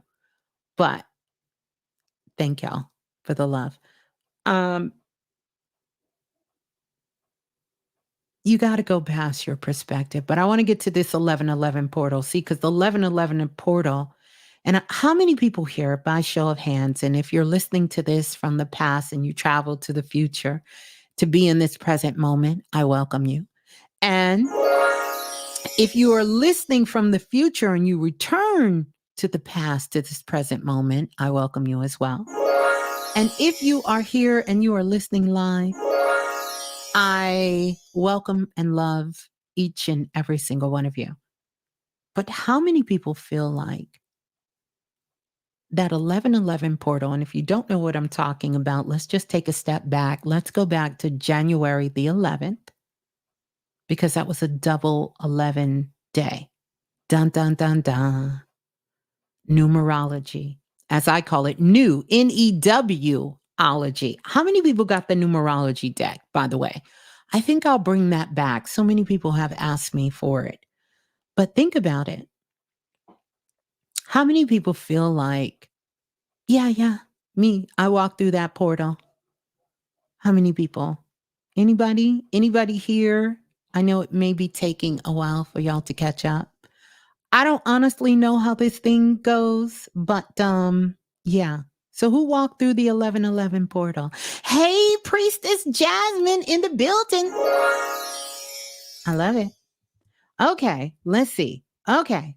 Okay. So we walked through the portal. I'm not going to call you out. Don't worry. Don't get scared. Don't get scared. Okay. So we walked through the 1111 portal. So if you walk through the 1111 portal, let me tell you, I absolutely positively know what you're feeling. I know what you've been going through for these last couple of days, not just because I walked through the portal too, but also what I found in the Akashic records. And I read energetically in reading the hologram and the magnetic field of our galaxy. Number one, you don't know where you are right now. You're kind of in limbo. You know how somebody say they kind of in limbo? You in the middle. You in the limbo. You're very uncertain about the future. You're kind of unsure about how things are going to go. You know what you want on your heart, of course, but you're very uncertain. Whereas before 11/11, you were very certain. You was 1000% sure of what you were going to move into. But 11/11, you sort of took the nesty plunge. You walked through that portal, and now things are uncertain. But here's the thing, when you try to go back in the past, it's almost like it slips away from you. Whenever you're trying to hold on to a memory, it's slipping away. It's slipping away. It's like you can't hold that thought, not for long, not like you used to. You know how you could go back and think about some shit somebody did to you in the past and you can hold that shit for days and weeks and months? And somebody asks you, when did that happen? You could tell them it was 10 years, 15 years ago, but you could hold it. You could hold that thought. Now it's kind of like it slips. And it's not prejudice in its slipping. It will even do that for some of the most beautiful, amazing things that you experience, still slipping away. So you can't really feel the future, and the past keeps slipping. You know, like the song, time keeps on slipping, slipping, slipping. It's just not slipping in the future, it's slipping in the moment. Well, this portal was about being present. It's about being present. You really got initiated into being in the moment. You got initiated in leaving the past and leaving the future and being here, being present. Because this is the only place you can create from. You can only create from here. So if you feel like you've just been thrust somewhere, but you're totally not sure where, if you find yourself looking at the news or watching your favorite television show, but or we don't watch shows anymore, do we? But Netflix, Hulu, you know what we do, YouTube, all of this, but you can it's like it's worlds away from you. It's worlds away from you. You enjoy it, but it's worlds away from you. It just doesn't hit the same. And then when you go to do something, like it could be very simple, like maybe how you wash clothes. It's kind of like, mm, I remember, I remember, but I want to do this different. I want to make my bed a little different. I want to flip my hair a little different. I want to dress a little different. I want to do something a little different. I want to respond a little different. I want to act a little different. You know, I want to handle things a little different. I want to try some different food. I want to see something different. I want to look at something different. Maybe in a different kind of way. Just a little different. Maybe I'm going to take a shower a little different. I'm going to go to bed a little different. I'm going to wake up a little different. And it's in those very, very subtle things that you start to expand. So if you want to know what real magic looks like, you want to know what esoteric information and knowledge is about, you want to know and have a greater understanding of the metaphysics, the metaphysical world, or the unseen world, and what does it mean to be magical and to be spiritual. And even though everybody's allowed to have their own understanding of what these things are. At its essence, it's up to you to determine it. But it's really speaking to your expansion. They want you to believe that the world has so much darkness in it, but it does. And then it doesn't. You are in two dimensions of planet Earth, and sometimes you are in the dark old world, and you know exactly when you're in that frequency of being in the new Earth. Kind of think of it like going back to a place you used to live. It could have been your hometown. You haven't been there maybe since you've been a child, or maybe where your grandparents live, or, somewhere you haven't been in a long time. And you go back and you visit that place, and it looks, a street that used to look huge. I think about whenever I go back to Brooklyn and I go back and I look at Bushwick Avenue. Bushwick Avenue, I used to think it was the largest street in the whole wide world. Not. It was at that time because of where I was in my life and at a child.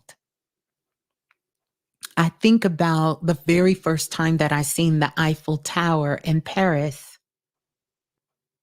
And I remember how it just looked like this, something I had never, ever seen before in my life, larger than life.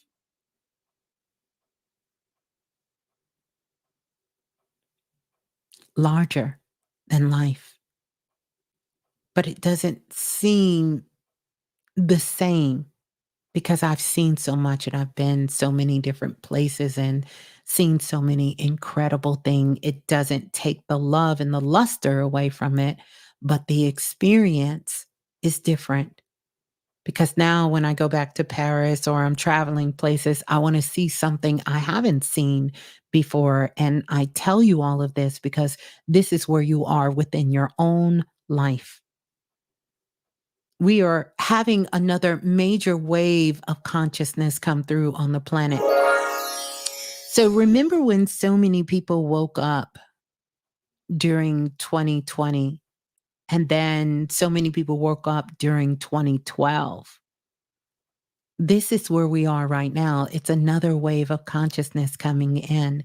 But the thing about this wave of consciousness that's coming in, you don't just get hit once. I don't know where that shit came from. Oh, I woke up and I'm just up. You don't get up once and that's it.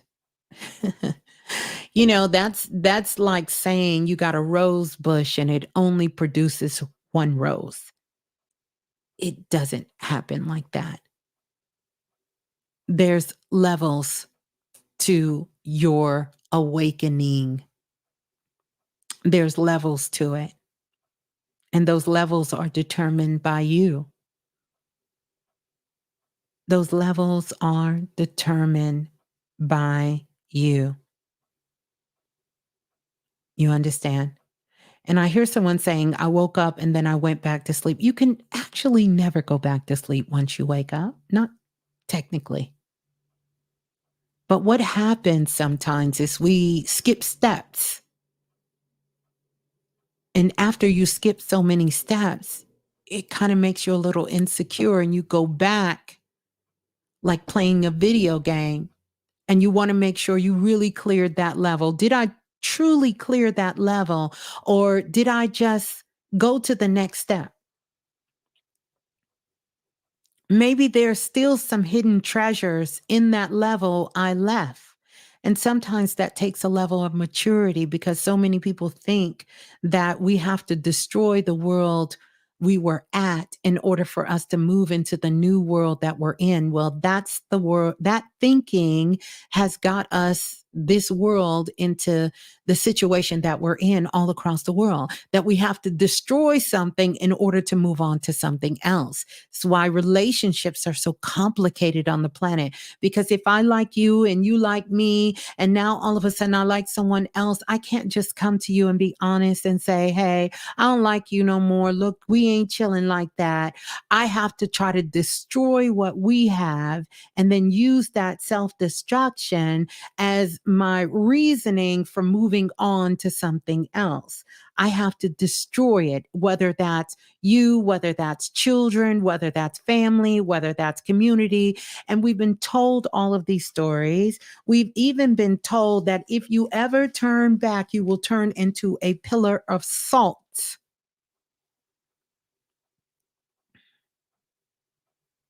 Don't look back. Run for the hills, Caroline. Don't look back. Now, that's not to say that there are not times in our lives we should not look back, but I want you to understand that metaphorically. The reason you don't need to look back is because everything that happened there is already with you. What you do with it is up to you. And this is where the alchemist really comes into play. Can you alchemize your life? Can you alchemize the things in the past? Have you learned how to become an alchemist? To take something and turn it into something else. That's what that lesson, I take that lesson to be. That's what that lesson was about. That lesson was, do you know how to do alchemy?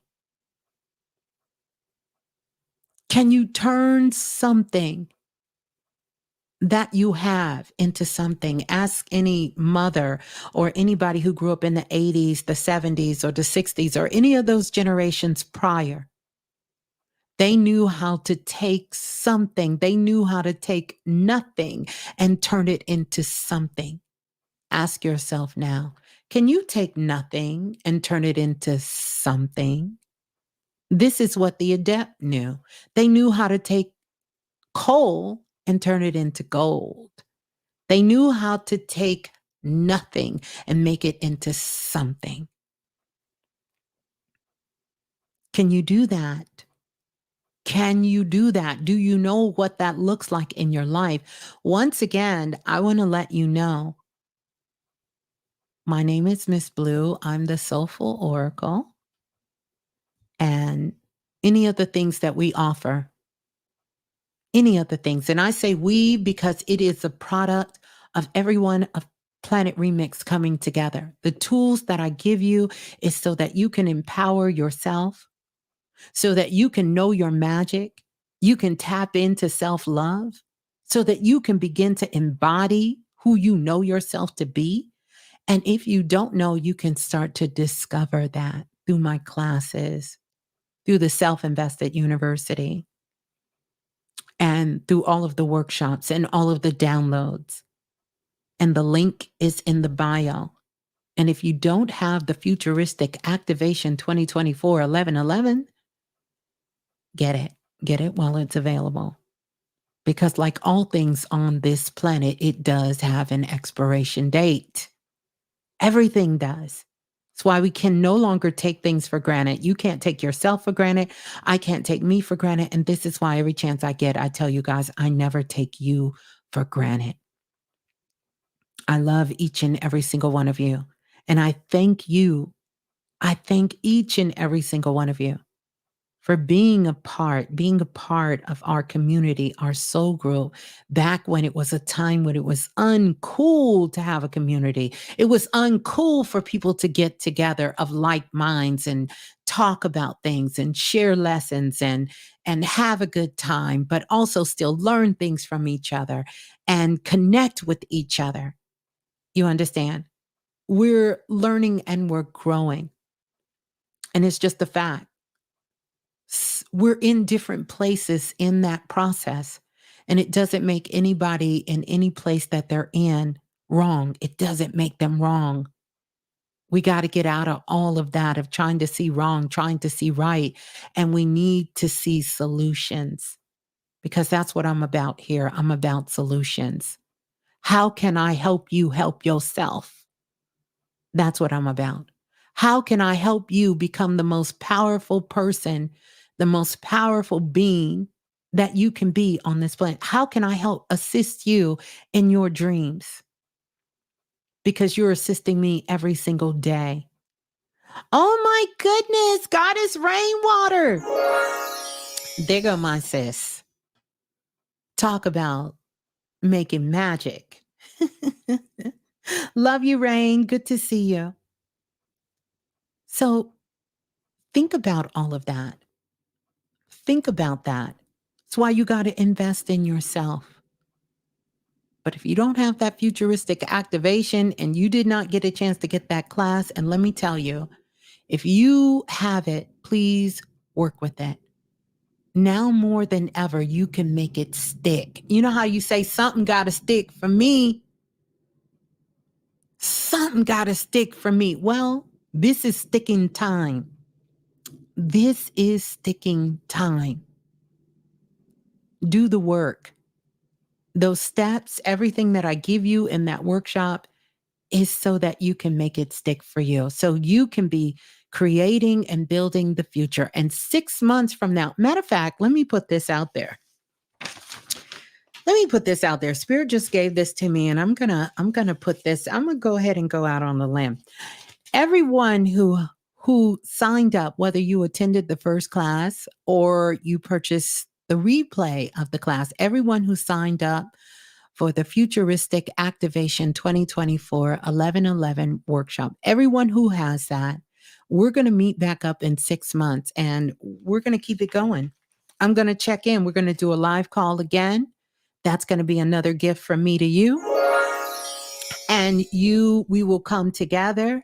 We will talk about those things that are not working for you. We'll see if there are some struggles. I'll see if there's some more downloads that I have that I'm going to continuously give you.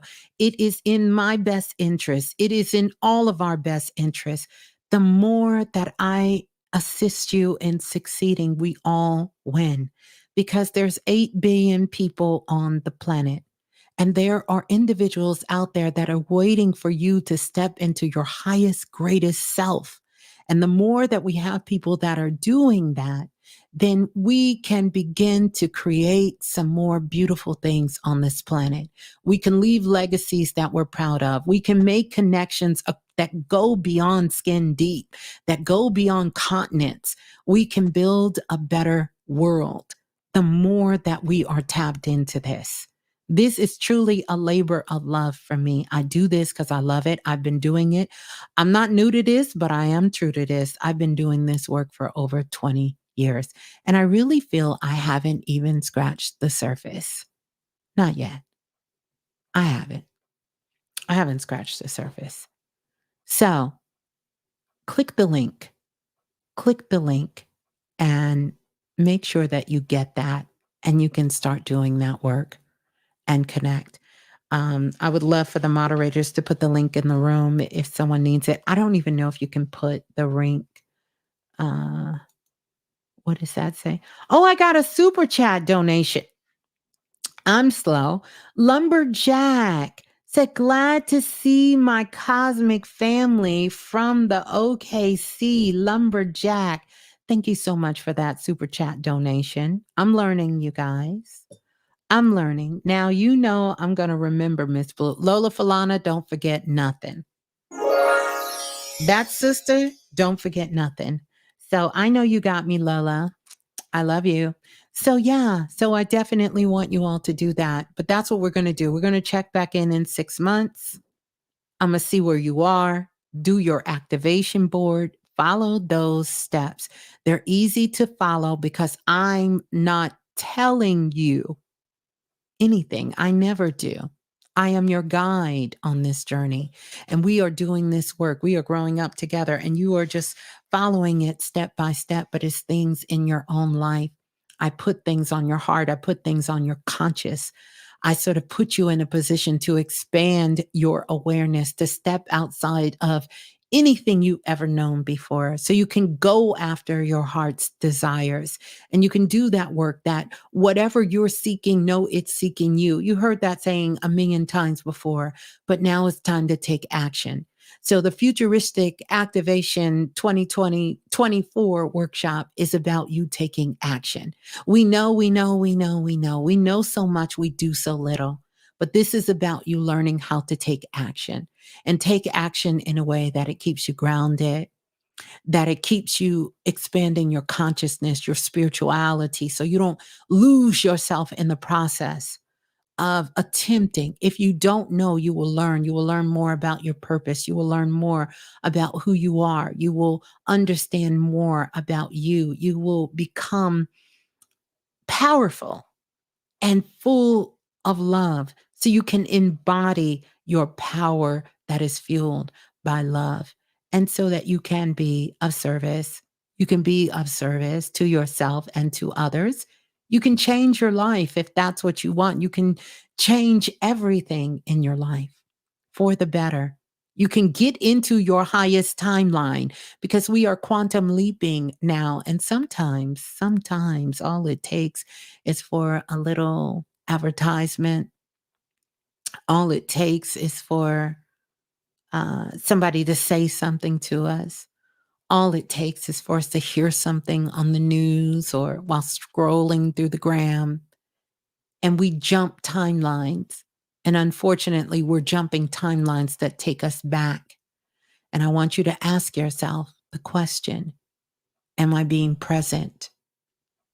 Am I being present? And if something is demanding of me at this time, and I feel like I'm being overburdened with that demand, then know there is a solution. Because if there wasn't a problem, there wouldn't be a solution. And there is a solution. And you can begin to start working with that process. And I take you, once you learn how to get in your daily flow, how many people have been loving their daily flow? Because once you get into your daily flow, you're going to understand what it means. When I say being the high vibration, I'm not talking about walking around pretending that the world is not real. In fact, what I'm letting you know, not only is the world real, and not only are you connected to the reality of what's happening, but you're in the highest possible timeline, which means you're in the very best position for yourself. And you are not absent from the world. You are creating as you go. You are doing supernatural things. You are doing those supernatural things. You are using your intuition. You are using your psychic abilities. You are using all of the Clair. You are using your Clairs. And someone sent me some emails. I got about 3 emails yesterday about when we did Clair Magic, which was about the Clair oils, which go into bringing out your Clairs that are in you, which we all have these Clairs, Clair audience, Clair sentience. It's the way that we perceive the world, the unseen world. So when you hear people talk about the light and the darkness and talk about things like spiritual war or, there's evil, there's darkness, and then there's angels and there's light and all of these different things that are happening in between. This is about you getting into your intuition and tapping into that energy of your intuition. And how do you really, really do that? I know my divine priestess are in the building and they understand about working with that energy when it comes to your clairs. And those of you who took the galactic frequency workshop understand or have some of the foundational understandings of that. You are getting into understanding about your clairs and how to bring them online, how to nurture that, how to hone into that energy. It's a day by day process, and your psychic abilities are muscles, and you got to work it. If you don't work it, you don't use it. How many people have been around when I used to do the Blue Blast calls? I'm going to do a throwback. Who's been here for the Blue Blast calls? I know Brother Lance was around when I was doing the Blue Blast calls, but who else remember the Blue Blast call? Mhm. Who else remember the Blue Blast calls? We used to get on calls, and sometimes we'd be on those calls for 24 hours. And we would literally see who would tap out. And I would do psychic training with them. And we would play games. Danielle, remember, we would play games. But the only way you could get on the Blue Blast call is if you were waiting for a reading from me. That's the only way you could get on the waiting on the get in on the Blue Blast calls because my waiting list was over 3.5 years. And I'm happy to say I have it. Let me give myself a round of applause.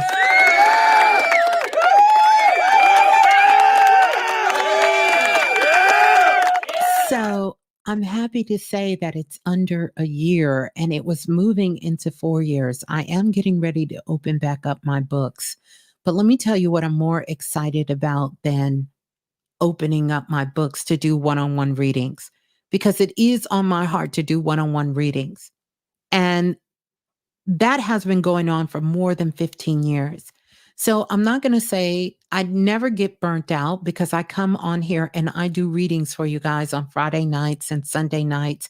And I love it. When you guys email me, I'll do readings for you. Like I love it. And I do it because I love this work. I love teaching. I love tapping into this multi sensory world. I love understanding about energies. And my first love came in through the chakras, the energy centers. I absolutely love it. And I love expanding my consciousness and potential. And I love everything about magic and healing and being of service. I am getting ready to open up my books. One of the things that I will tell you, I love that work one on one. But what I love more than that is to show you how you can do it. And this is what everything that I offer is about. I want to show you that you can do exactly what I do. You can do it too. It's not special, but it will be special to you. What I have is special to me because I give it to you. That is a gift. But what you have is special to you, and you will use it as a gift. That's that's the whole cycle of it.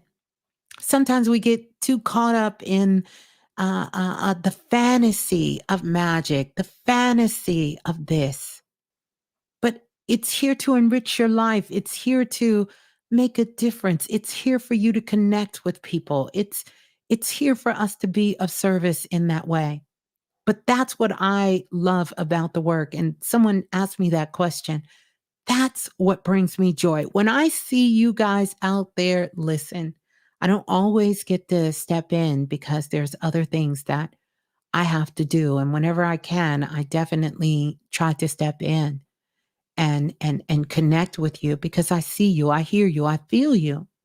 And I absolutely love it when I see you guys out there working your magic and doing your magic. When you're connecting, when you're being of service, when you're helping, when you're supporting, and how you're using that, whether you're a mother, a father, a teacher, doctor, preacher, whatever that may be.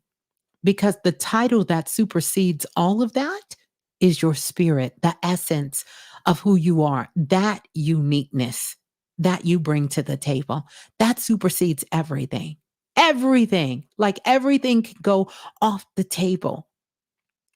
So remember that.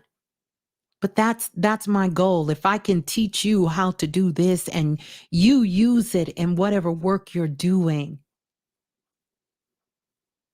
that's the real gift. I know that a big part of my work coming to the planet is to help you to stop being scared of yourself. And I can say that from an honest place because I used to be scared of myself so much of my life. I have been so afraid of me, what I could do, who I was, how to understand myself, how I was moving in the world, things that I was doing. And I know the level of freedom I have been obtaining of learning how to not be scared of me. Because see, when you're not afraid of yourself, then everything doesn't appear to be a threat to you in your life. You don't feel like somebody can just walk up to you. You don't feel like somebody could just rub up next to you and take your power.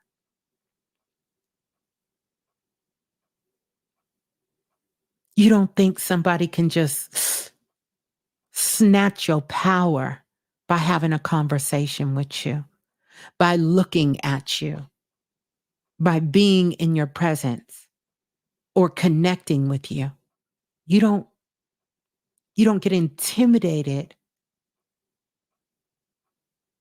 You don't feel like there's always an enemy out there because enemy is into me I see. It's taking you back to you. Now that doesn't mean that there won't be enemies in the world. But I promise you this. Those enemies that you do have in the world, it will be very difficult for them to be in your presence. In fact, they will become very, very uncomfortable. They will be singing that song, I don't F with you. That's what they will have to sing. But you ain't never got to stoop to their level because then that makes you the enemy too. So that's what the work is about for me. I want to empower you. I want to empower you so that we can all do this work, do this great work, continue this great work, and bring more light to the planet. Darkness is easy. That's easy work. Light, being a light worker, being a star seed, whatever you call yourself, being uh on your awakened journey, whatever you call it, that takes work. That takes intestinal fortitude. That takes heart. That take real heart. It take real hard to love. It takes real hard to put love first. That don't make you vulnerable. It's supposed to make you strong. So if it's making you vulnerable, get with Planet Remix. We know how to let it make you strong. It doesn't make you weak. It makes you strong. And that's a good thing. And I'm not talking about strong so you can endure pain, so you can endure mistreatment, or you can endure abuse. It makes you wise. It gives you wisdom, a wise dome, because you get 20/20 vision, not with your physical eyes, but with your third eye. And you have opened up that portal to the heavens. The heart is open. And the heart is all telling. It's where that inner child, where that baby is in you that knows what it knows, all of it. You know, it's where you get initiated at. It's what the priest and the priestess used to do. They got initiated. To become a priest or a priestess mean that you were sort of sanctioned by God to use these abilities in your practice. You were entrusted to activate your God goddess particles of the big God goddess, of the divine, of the most high. You were instructed that here you go, you got the blessing to activate, get fully activated, use those supernatural powers you got, because I'm entrusting them to you, because I know you're going to use it with love. Mhm. Oh my goodness. The Golden Eagle 99. Thank you so much for that super chat donation. And the question is, wait a minute, I got to learn something. There we go. Okay. I'm getting there, you guys. Just hold on. Okay, first of all, I want to give Lumberjack 199. Glad to see my cosmic family from Oklahoma, Lumberjack, sending you love. Thanks for coming in. And then also the Golden Eagle says, "What's up with these Clair oils, Miss Blue? I'm interested." Yes, these are some oils that me and my daughter, Baby Blue, crafted together. One is I Am and I Feel. We have a whole collection that is coming. So that is in the works. That is definitely in the works for the Clair oils. And shouts out to everyone who got their Clair oils. So, yeah, yeah. Thank you for that super chat donation. What are you using on your skin? It's tight and it's glowing. You could use some help. I'm gonna give out a secret. This is for women, men, everybody. I do have a skincare regimen, but let me tell you what I have been using. And I know it's gonna seem a little strange, but I'm gonna give you the secret. Y'all ready for the secret? I'm gonna tell you what I use on my skin because I have worked on my skin. Um, I don't want to go into that whole story, but I do want to share with you what I use on my skin, and it's simple. Anybody can do this. Whatever your skincare regimen is, do that. Do all of that. So if I use a lot of Korean products. Maybe I'll do a class on it or do maybe a talk on it. Maybe we can go Astro Magic and do a class on it. I've done when I did the women's workshop, when we did the Pretty Magic workshop. I have these magical brushes, no lie, that I use on my skin and I use my skin. I would tell you guys my age, but I want to say some surprises along the way. I'm not shy about my age, by the way. By the way, I'm not shy about that. It's a story my grandfather taught me. But anywho, let me tell you what I use on my skin because I went through some problems. Like all of a sudden, I started having sort of some acne, and I thought, where in the world is this coming from? Like, where is this coming from? But anyway, I did a lot of research and I said, I'm not going to get Botox. No shade to anybody who gets Botox. People do what they want to do. But then it finally came to a point where I said, you know what? Huh, I'm going to have to use a little Botox here. So I found nature's Botox, and that's castor oil. So every night before I go to sleep, after I do my skincare regimen, put all my serums on, everything that I want, pour a little castor oil in there. Seriously, anybody who's an esthetician or a doctor of dermatology will tell you this is better than Botox.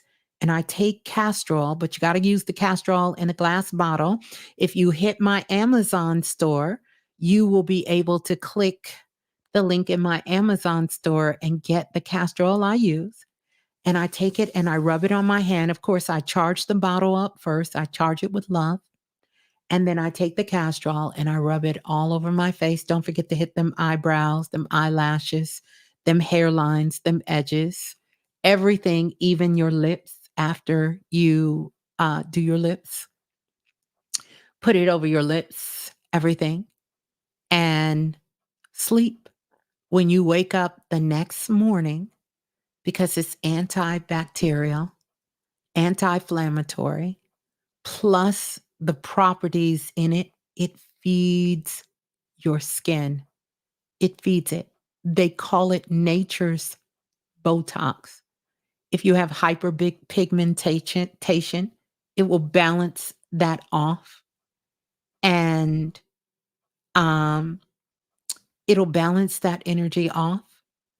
It'll, it seems counterproductive if you have acne and stuff. It's not. It will not clog your pores. You're not lathering in it, but we know castor oil is thick. You're just going to take a little bit of it, start out slow, and you're going to put it. Let me tell you where else I put castor oil at. In my belly button. I take a little capful every 2 to 3 nights before I go to sleep, and I pour it in my belly button. Sleep like this, right? And I allow the castor oil because it will help your digestive system. Talk about stomach on flat, flat. It'll help you move your digestive system. It'll help, especially women, if you're having any kind of problems with your menses, it's going to help you with that.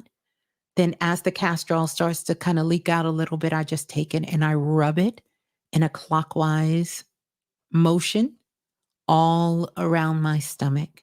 Now, I would not suggest if you're pregnant or suspect to be pregnant, don't do that.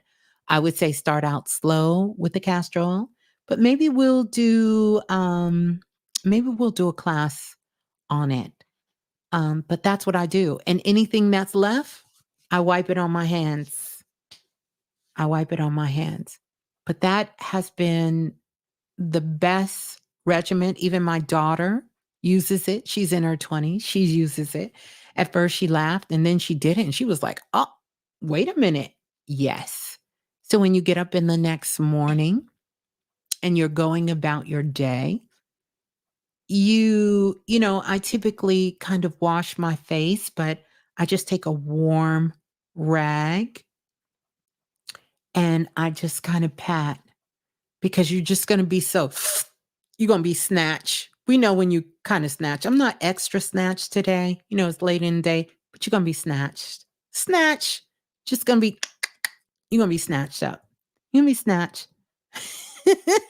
Oh, you're welcome, Miss Jasper. She said, thank you so much. Yeah, but that castor oil, it's there.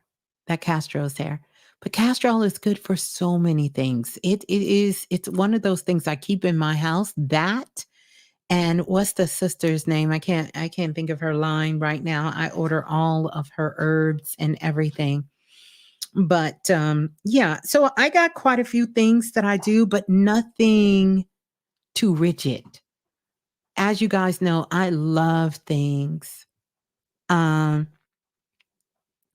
I love things. And yes, brothers, it's excellent for you if you get them hairline bumps. You want your beard to grow in nice, brothers, put it on your face. That's there, but I would recommend you do a hot towel first, open up your pores, right? Then close them back down real cold. Excuse me, any kind of creams or anything you're putting, and then take a little bit of castor oil, put it on your face. I don't put anything on my face, on my body, without charging it up first. I don't drink any water because that's mostly what I drink. I love water. I'm a water baby. Um, without charging it up first. Yeah. And let me tell you, for the face, I'm not going to say nothing else works, but I'm a purist. So I only use castor oil. I don't want it, don't mix it with anything. Let it do its thing. Let it do its thing. Let it do its thing. This is one of those things, I promise you, less is more. Let it do its thing. Let it do its thing. Just let it do its thing. How do you charge it with intention? Let me see. Do I have a glass or something around me? I don't. I have my phone. You take it, you hold it, you send good energy, you say a prayer, you say an affirmation, you set your intention, you place it over your heart and you hold it. You say what you got to say. That's how you do it. hmm That's how you charge it. Same way, yes, Ronisha. Same way you do a crystal. I don't put my crystal in, which I love keeping crystals in my belly button. I got a sapphire in there now. But no, not at night. I don't put it in. The nights that I do it, like I said, don't do it every single night. Don't do it every single night. Start out slow. Because when I say it's going to unleash the dragon is going to be unleashed. You will see that your whole system is moving better, moving better. You're going to feel better in your body. And any inflammation that is happening, that belly button, this is where our This is where the solar plex and the sacral chakra, this is where all of these chakras are connected to each other. It's a life portal. It's one of the places where we are sending out lots of energy, and that particular energy oils can help you hold your energy more effectively than water. Absolutely. Yes. Yes. So true. God is right. So you want to pour that in your belly button. Your skin is rebelling. Well, that's what you do. Just start out. And if you want to just do a little test patch. Do a little test patch on your skin. But you will start to see a difference in your skin. Give it time. I think sometimes we're too rough on our skin. We're too rough on ourselves. And we use a lot of harsh chemicals and harsh things. And we scrub and we pull and we tug. And, we need to do a little bit. Just be gentle. It's the time that you get to love on yourself. That's the time that I use. I got a guac or gouache. I use my gouache at night. How many of you use that? I could do a whole class on it. Maybe we will if anyone is interested. But yeah, you get to kind of love on yourself so much. Yeah. And sometimes we do use too many harsh chemicals on our skin, and it's very sensitive, especially the skin on our face. It's so sensitive. It's so sensitive to us, the skin on our face. And then I have my brushes. Shouts out to everyone who attended the we had many names for that workshop. Pretty Girl Magic, the Pretty Magic, Pretty Priestess. We had so many names for that workshop. Who remember? And I gave out handcrafted brushes that I had made from across the water and showed them how you can take regular brushes, charge them up, and you can change and sculpt your face. And you could use them on your body. So on my neck, I used my brushes, I charged them up, they sit on my altar, and I use them, and you literally can see your skin and your face changing because of the energy. Remember this, everything is a tool. And you are the magic. You are the magic that makes it comes to life. Nothing works if you don't. If you don't work, nothing will work. You can go to any doctor. I'm not against medical or Western healing because some of that works and some of that works for certain people. And this is something I learned from one of my teachers. When you are a healer, you really should not care how a person heals. Your goal is just to help them facilitate their healing. It doesn't matter. It's not up to you to dictate how they should heal and what they should do and shouldn't do. There it is, stardust magic. But all of those names went into the workshop. Matter of fact, it started with me and Priestess Erica in a conversation where I blurted out to her, Pretty Girl Magic. And we started laughing about that. And that sort of blossomed into that whole entire workshop. Yeah, so it was pretty amazing. And a lot of the priestess came to that workshop. It was incredible. It was a beautiful workshop. And we had some special guests. I won't talk about them here. But anyway, yeah, so but just know that you can do that. And this is when I think we hear these terms like the mind is all, because the mind has the ability to either work with you or to work against you. It depends on how we have allowed it to facilitate. Our mind is not the leader of who we are. We really should be leading with our hearts and with our spirits and what our intuition is telling us. I pretty much tell people over these last couple of years, and these are things that my guides and teachers have taught me. This thing right here, this thing cannot answer every question in your life. And so many of us get caught into this loop because we give the mind tasks that the mind can't solve. The mind doesn't understand why you're not happy. The mind can't tell you who to love next. Your mind cannot answer these questions. The mind is good for me looking at the clock, seeing that I've almost been up here 3 hours, right? That's good for the mind. The mind is here to say, you got to go make sure you pay your internet bill. The mind is good for that. The mind is good for you got to make sure you fill up the car with gas before you take off and go to work and start driving.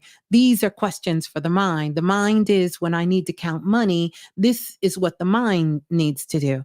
The mind does not, when it comes to your purpose, when understanding more about who you are, to, helping you to feel more love in your life and to do the things that are more meaningful. The mind can't answer this. And often we want the mind to figure it out, and the mind can't. It's not a job for the mind. The mind can't figure this out. It's not the job for the mind. And this is why mental illness, I personally feel, is at an all-time high. This isn't the only reason, but one of the reasons is because we have gotten to a place where we're using the mind out of what it is designed to be used for. And it can't figure it out. And the mind, the conscious mind, wants to protect you.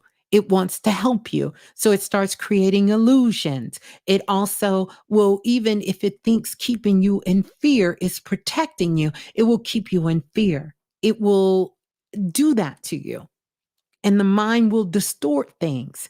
It will keep replaying things that hurt you to remind you why you never should do anything outside of anything, because it doesn't want you to experience it again.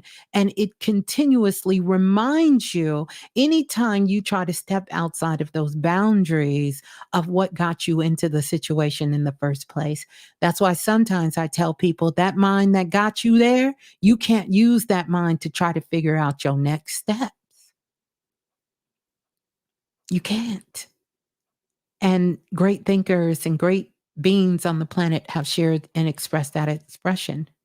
It's why we know that we are connected to something higher than ourselves, whatever you identify that at, whether you call that your higher self, whether you call it the Most High, or whether you call it God, the universe, whatever you choose to call it, it's something else, because your soul is too big to fit in here, because all is one, remember? Can't fit in. It can't fit in. It can't fit into this. The body can't fit into this piece of your soul that is here, because your soul is not in your body is in your soul. And it's only a fraction of what is here. It's only a fraction of who you are. So when we say we're getting downloads and we're channeling information, when I'm talking about that, I'm talking about something of a higher conscious, something that can understand something bigger than what I can merely see and understand in this moment. It's bigger. It's like looking at something on the first floor and then going all the way up to the 33rd floor. And now you can see the whole city. So you recognize that one part of the city that got that one incident. This is not happening everywhere. It's not going on everywhere. It's not happening everywhere. You think the whole world is crumbling. No, it's that one little corner down there by 10th Street on that back alley where nobody goes. That's what's crumbling. And when you get that kind of insight, when you have that sort of view, it changes things, because we're not so quickly to give up our power and to fall into darkness so quickly, because we recognize that there is still hope. There still is a solution. There still is a way. But if you think that everything is closing in on you and there's no way out, and that what you're experiencing, everyone in the world is experiencing at the same capacity, the same strength, the same way that you're experiencing it. It starts to cloud your vision. You begin to have tunnel vision. You only see it one way. And so anytime someone comes in opposition of that way,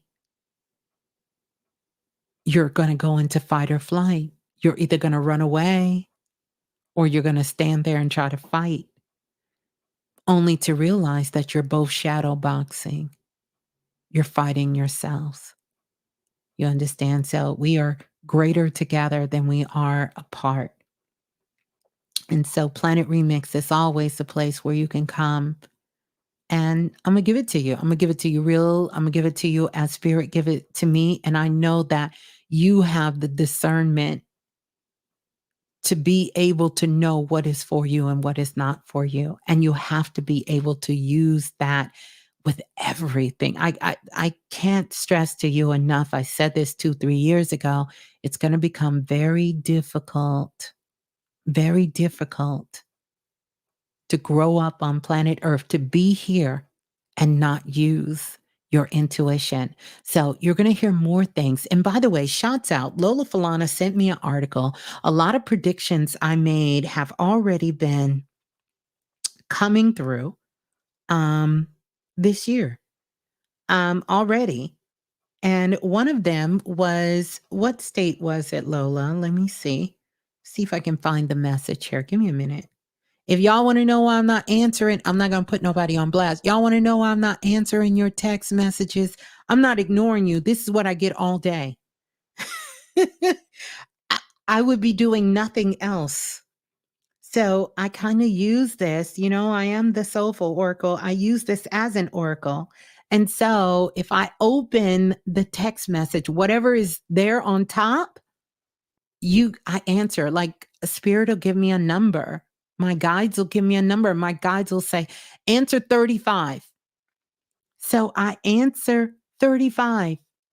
I just go down the list and answer the first 35. So, yeah. So I want y'all to use it as an oracle when you're texting me on the text line too. So that's how some of you get through. But Lola Falana sent this to me. She said, New York's new doula plan. This is a doula, as in assisting with the birth of babies, I'm sure, and afterlife care. The New York's new doula plan will cover services for anyone on Medicare. This is big. This is one of the predictions that I made, is that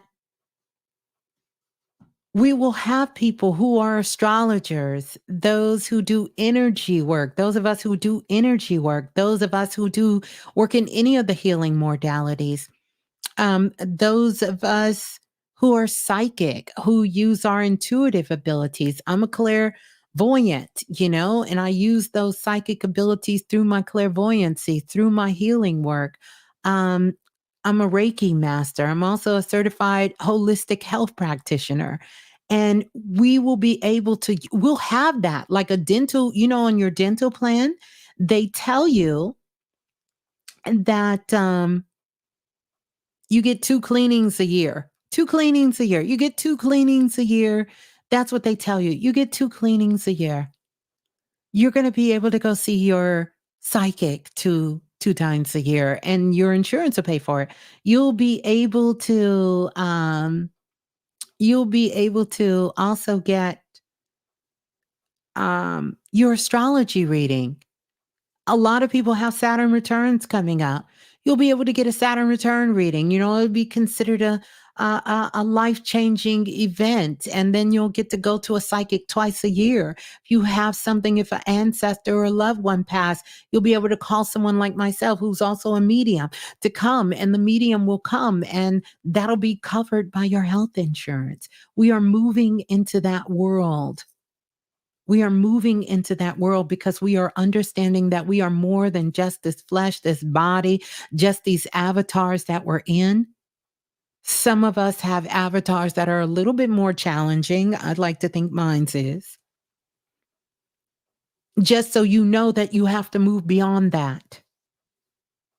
That you got to do more than just be who you are in the physical, because people are starting to do what a lot of our brothers and sisters around the world who still practice some of these ancient arts understand. When you see that bindi dot that you find in Africa and you find in India and other places around the world, they have that dot there because that dot is to remind you that when I meet you, when I greet you, I am not looking at you physically. I am not just listening through my ears of what you're saying, but I am utilizing my higher consciousness. I am reading your energy of what you're really saying, what you're not saying, what you're not telling. That's who I'm greeting. I'm greeting your hologram. I'm greeting you as who you really are. And I'm leading with my heart and I'm connecting with that energy. I'm connecting with that energy. Do we have someone spamming or is something going wrong? I don't know. I just looked. We're leading with the heart. This is what I greet you by. I greet you with my third eye. I see all of you as energy. When I'm doing readings for people, when I'm doing okay, I was just checking. When I'm doing readings for people, I don't see you. That's for years for you guys getting readings from me. And people would be like, "Oh, let me cut the camera on," and brothers be like, "Yeah, I got my camera on." Well, I don't need to see you.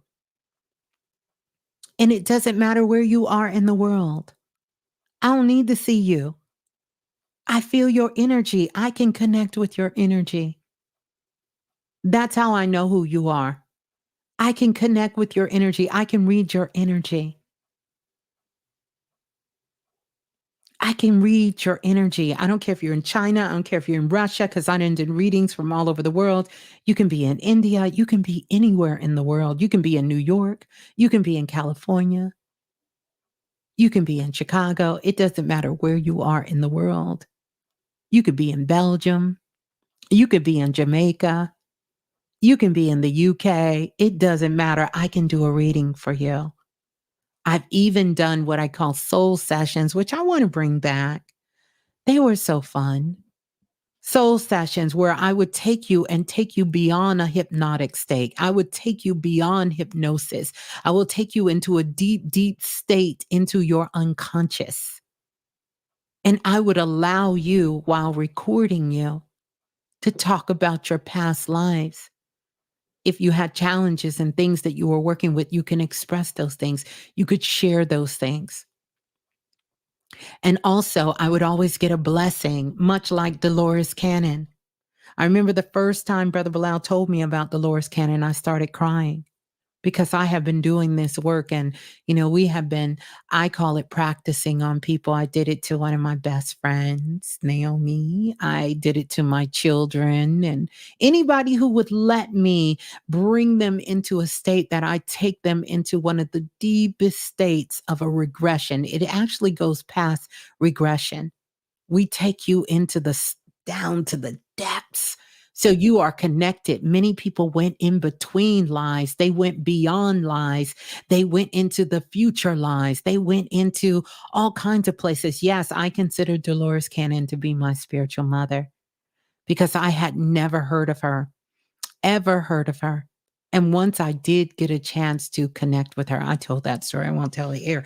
But anyway, soon after she passed away, so Ashe to Dolores Cannon and thank her for the work that she was doing. But that's what I'm saying. When you know what you're seeking is seeking you, spirit will put things in your path. You will have people around you and they will connect you with people in your past so that you can understand that you do have an oversoul group here. Now, you may not do things exactly the same because we never did things exactly the same. No one does. But I had my way of going in, and she had her way of going in. And just like her, I could bear witness to everything that she said was true because I was experiencing the same thing in my work and with many of you. I recorded all of those sessions, gave the recordings to the people, and kept them for myself. So who knows, maybe one day when I'm sitting in my little rocking chair somewhere, I'll put that little audio book out and let people know and share that work with people if it's okay to get their consent and to share because people came back and told incredible stories about how they knew what constellation they came from and what they understood their purpose. And here's the difference. They came back and they were very balanced. They weren't out of balance. This is how you know it's the real deal. They even healed themselves of things that was wrong with them, challenges they were facing in their lives. It was wrong. Challenges they were struggling with that they couldn't find themselves getting over.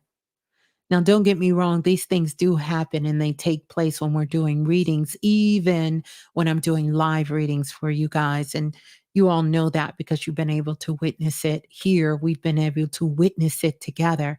And this is what I love about our soul tribe, our soul group, because you all are my witness. I know that when I'm not in the room, you can speak for me to what you know the truth of the work to be. It's not so much that it's about me, but through the energy that I bring the work through, I know that you can speak for me when I'm not in the room. When I'm not in these spaces and places in these cosmic streets, I know you all can speak for me because you witness it.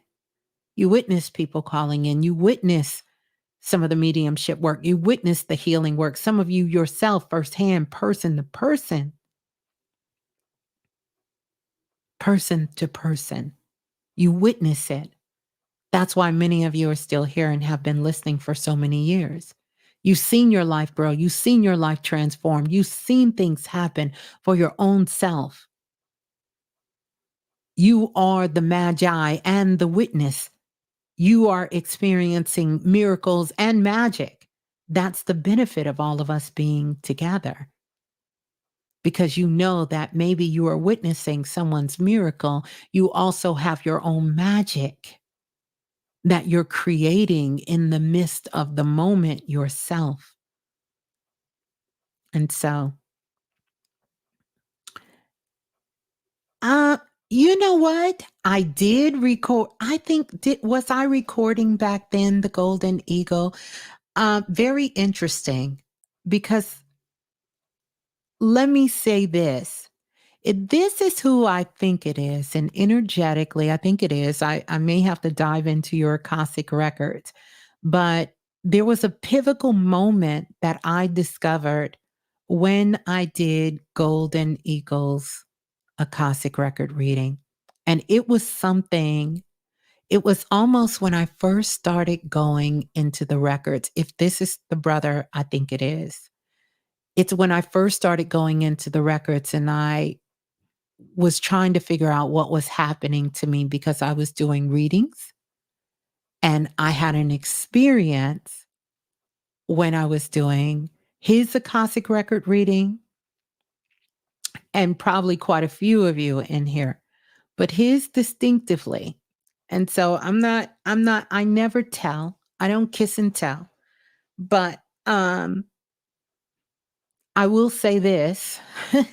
So, whenever I do readings, those things are private unless I have the permission. And some people have given me permission that it is okay that I share their session. But you guys know I work with our soul family. I work with uh, unique clients. And I say unique in the aspect of they don't listen to the show day to day. These could be what we call, quote unquote, in the world, stars, celebrities in the world. Some of them are dignitaries. Some of them are kings and queens around the world. And all of that through Planet Remix. Now, things have changed. And now I'm happy there are more people doing this work in the world. I truly am. But things have changed. When I was doing it the way I was doing it, it wasn't so many people doing it. And then it was a lot of people who were doing it and maybe not in the best way. I'm grateful that I don't get too many cases of people who are being taken advantage of And now that's why I held on my heart and knew so much of it was for me to help empower people so that people couldn't get taken advantage of by someone telling them that their grandmother was out to kill them or someone had put a spell on them but not tell them how to get the spell off of them or someone is doing something evil and dark to their children and causing them harm but not really giving them a solution but having them come back for more information and just taking money from them, or just manipulating the whole situation. Yeah, this is you. It was about 10 or 12 years ago. Yeah, that's him. Um, Let me ask you a question and you just answer this. We'll play a little game here. In one of your past lives that step forward, I can share yours, but let's make sure it's yours. Tell me one of the things that I told you you did in your past life. Let's talk about that. I want to make sure this is you. Did it have to do with the knife? Did it have to do with a warrior? Let's talk about it. You wish you were a part of this family when you were young. Me too. I wish I was too. So we're in the same place with that. Like I said, I'm a late bloomer. But I'm so grateful because I know that I am here to help lead a lot of younger star seeds and those star lights, which are like myself, on this path and this journey. But you're never too late. And that's one of the things that I have learned as a late bloomer. You understand, but I chose that and I understand in this life that it would have been a late sort of coming for me because there was a lot of things that I needed to get awareness of myself. And that's why I'm not just talking when I tell you guys you can work on yourself and you can love other people. I hate when people say, "Oh, I'm not trying to love nobody. I'm just trying to love me." No, no, no. We are multidimensional beings. That's foolishness. You can love yourself and love people in your life too. And it's foolishness to think that you have to be what you call perfect before you can start assisting and doing what you love in this world. That's nonsense as well too. That's nonsense. It goes hand in hand because I personally know that the work that you so desperately need and want to do in this world is the work you need to know for yourself. And so that's why I always will tell you guys, you are my teachers and I am the student here. I'm the student and you're the teacher. You're my teacher. I'm the student. I'm learning. And I always love that position of being a student teacher because I'm a student and a teacher, as so are you. You're a student and a teacher. Everyone gets to wear that title. Sometimes we forget, and sometimes it's easier to just sit back and be the student, but we're really being called to embody both. Ah, yes, this is Golden Eagle. He was a Zulu medicine man around the 16th, 17th century. Yeah. And it was during his Akashic record reading and a few others that what was happening is when I started doing these readings, I would feel the physical sensation of what was happening. I would feel the physical sensation of what was happening, of what was going on. And there was one instance of getting stabbed, of getting killed. And I was feeling it physically, feeling I was getting stabbed. I was feeling getting killed. Mm-hmm. The Golden Eagle said, "You told me about my past life and even genetic connections to the southern tip of Africa." Yes. So let me kind of run you guys on a story. And thank you so much, Golden Eagle, for giving me that permission. We'll do story time one night because I got stories that I can tell you guys about this path and journey. And I really know that it could be helpful to some of you who are going down the same path. But this is the time that I really had to dive in. Excuse me. Ooh, see, I'm going into that past. His past life is strong. I'm telling you, I'm about to go back in there. Uh-huh. I also told him about one of my animals and child totems when he was a child. Yes, absolutely, because I give out the animal totems and so many of them. But what happened when I was doing Golden Eagles past life, like immediately, I went back into that time frame. I was there and I could feel everything. And this was happening with all of these readings. And I would talk to Brother Panic about it. I was talking to Brother Bobby Hemmet about it. And Brother Bobby Hemmet was telling me what was going on. Now, I will tell you the person that understood it and really gave a context and title to it, I owe that to Brother Panic because he's the one that told me, you sit over the Akashic records on the planet Earth, Blue. Because I did an Akashic record reading for him and gave him some stuff that he already knew. Like, listen, whoa, yeah, listen. So he said, this is what's happening is you're going into the Akashic records. I didn't know what the Akashic records were at that particular time. I didn't have a full understanding of what the Akashic records were. And so after doing research and studying and talking with Brother Bobby Hemmet and talking with Brother Panic about it and really just diving deep into the research of doing it, then I came across Edgar Cayce.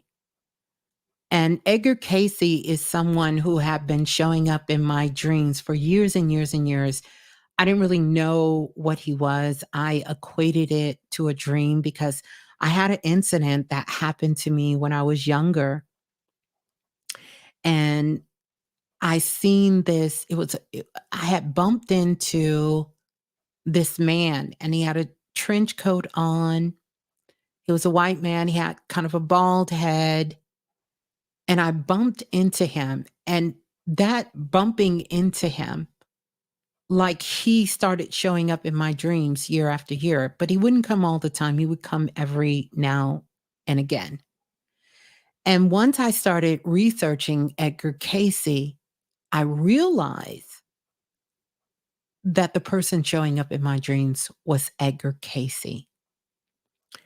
And so I used to have these meetings with him, these training sessions. I know I've shared this maybe with the priestess, maybe in Self-Invested. I don't think I've ever gone into it like this here. I won't tell too much of the story because I can be a little long-winded, but that's who I asked. I said, I don't want to feel and I don't want to do this work if one, I got to be poor. These were the real questions I asked him. You can check the archives 15 years, 16 years back. You'll see I said the same story.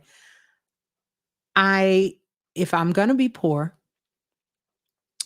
if I have to feel everything that everyone I'm helping is feeling, because this is what kept me shackled my whole life, was because I was feeling everything. I learned now that this was such a misuse of, or a misunderstanding, I should say, of power, of understanding, psychic abilities, clairs, whatever you want to call it. That's a misuse of power.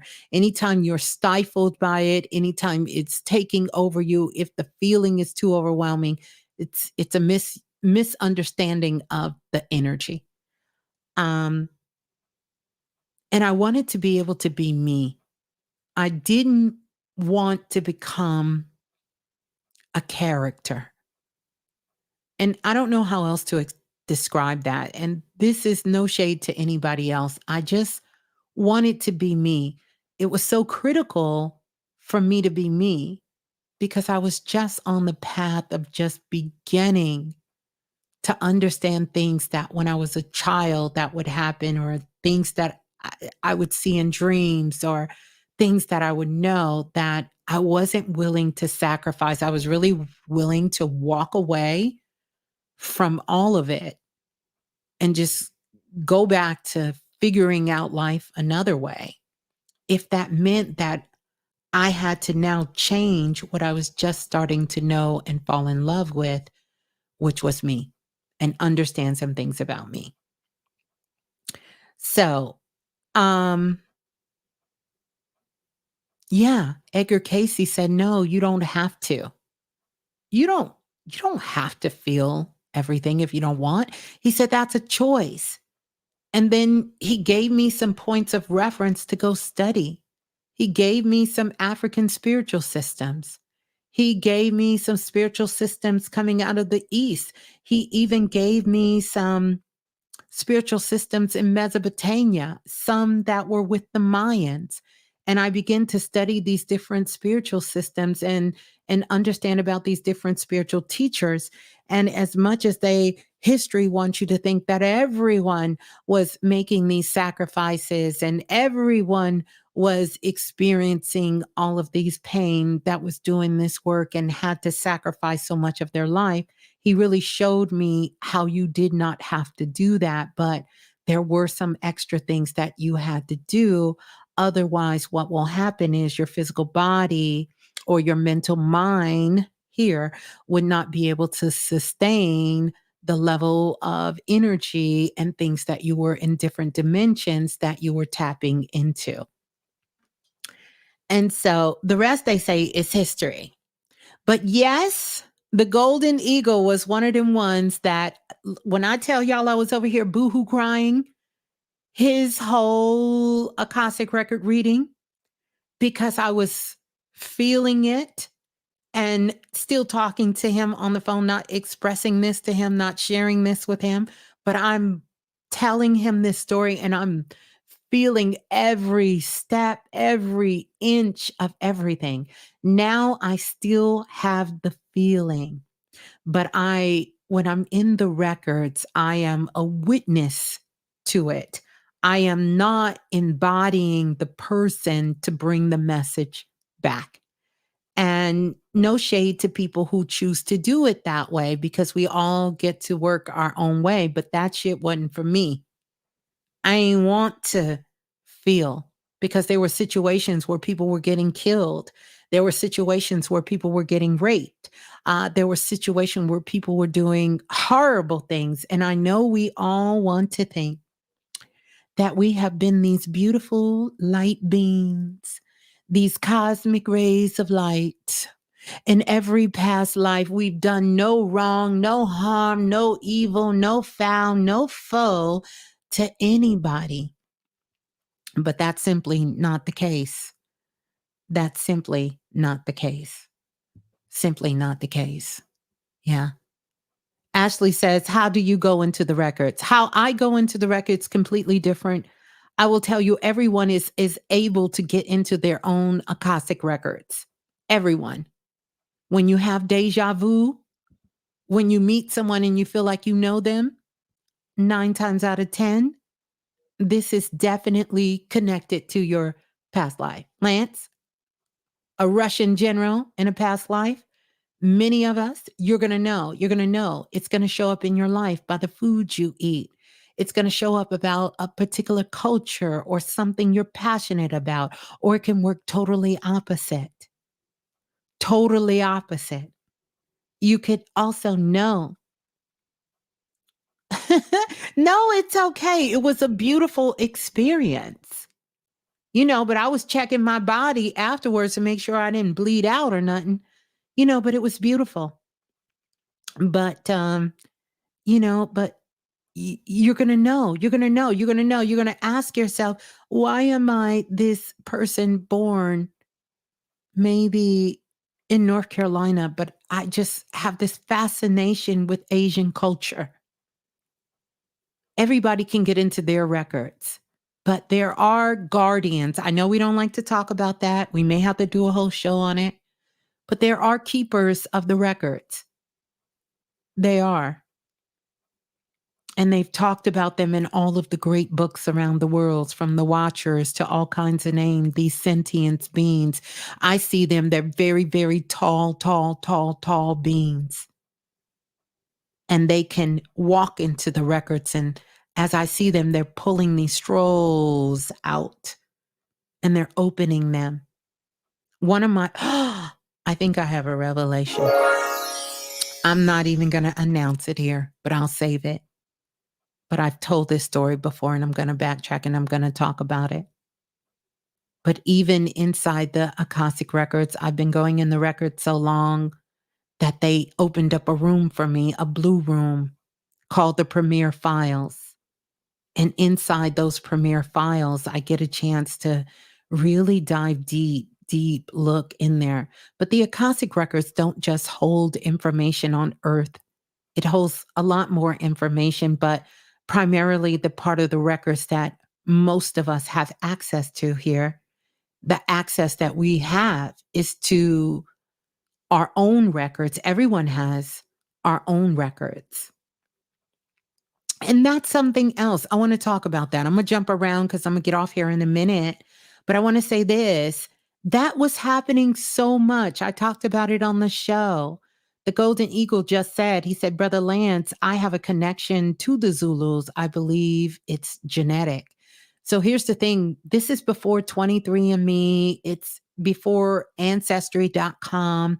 It's before all these things were really popular or even came out.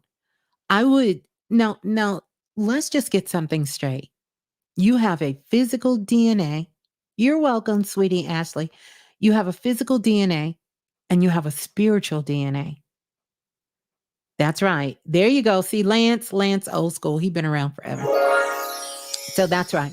So your spiritual DNA can be completely different from your physical DNA.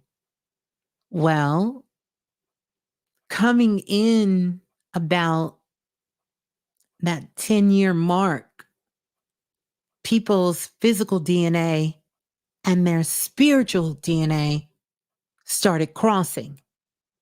And I remember doing readings for people, and then they would go and do that ancestry test. And they would email me back. I still have the emails. Or they would call me and they would say, guess what? I did my ancestry or my ancestry.com, or I did my 23andMe. And what you told me in my Akashic record reading 4 or 5 years ago, they're saying that's my physical bloodline, that I have ties to this part of Africa, or I have ties to this part of Russia, or I have ties to this part of India. I have ties to China, to Europe, or, different parts of what we know the Americas to be, and to South America, and to different islands and places around the world. And I kept thinking, what is going on here? And so Spirit really showed me that these were souls who reincarnated and chose to reincarnate back with their physical and their spiritual bloodline, but they don't always meet. But I have seen them cross. But some of you, while you feel so disconnected, and maybe some of your childhood has been so traumatic and maybe so turbulent, and if it wasn't that, it was so unstable, is because your physical DNA is not in alignment with your spiritual DNA. And so when you're reincarnating back, you're coming into a collection of souls who you have a connection with, but that connection is so far, far, far removed that this is your first time really integrating into the bloodline. Now, many teachers don't teach on this, and I don't know what the reason is. Maybe that's just not what they've seen in their practice, or maybe they haven't worked in the records the way I was. You got to figure from a time period of almost 8 to 10 years, I was doing 15 to 20 readings a day, a day, and still coming on every now and again in between the guest, in between Brother Panic, in between Brother Bobby Hemmet and others coming on the show and doing readings myself. Mhm.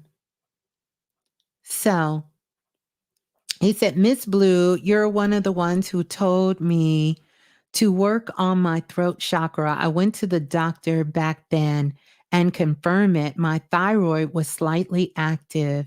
So I worked on that the last 10 years. Thank you so much. You are so welcome for that. You are so welcome. And that's what the work is about. See, we have these real sort of kind of rigid ways about healing. And I promise y'all, I have some futuristic is not even the word, ways that I have helped people heal who want to heal themselves. And so a part of what I'm doing, and I guess I can put this call out there, I will be holding certain slots for people who are dealing with something that this world, because I'm not a medical doctor, but this world considers to be terminal. Before the pandemic, I guess that's the proper word to say, I had about 4 doctors around the world. 3, well, it was 4, and then one of them ended up retiring his practice. But I had, I'll say 3 doctors around the world that when they would have clients and they couldn't figure out what was going on with them, or they were there was no treatment for them, they would ask their client if they were open, and they would send their clients to me. And I would do sessions and do readings for them and pick up what I found, report back to the doctor. I'm not going to tell you I was 100%, but I was in the 80 percentile. And that was even before I knew more about energy healing, understood more about Reiki, and started to develop my own practice of what my version of that is. And I studied multiple teachers from many different parts of the world because I wanted to know more about energy healing and how that process really worked. And fortunately and unfortunately, I had the opportunity to work on myself several times and to see it to be effective. But it has been a calling on my heart to really leave some slots for people who are dealing with something that is terminal, and for me to really work with them as a gift to just help them. And I do that now. Many of you have called me for your family members who have been severely and yourselves put into a situation. And I have assisted you, out of the love, out of the kindness for the work. And, because that's what it's about. That's what it is about. And that's where I get a lot of joy.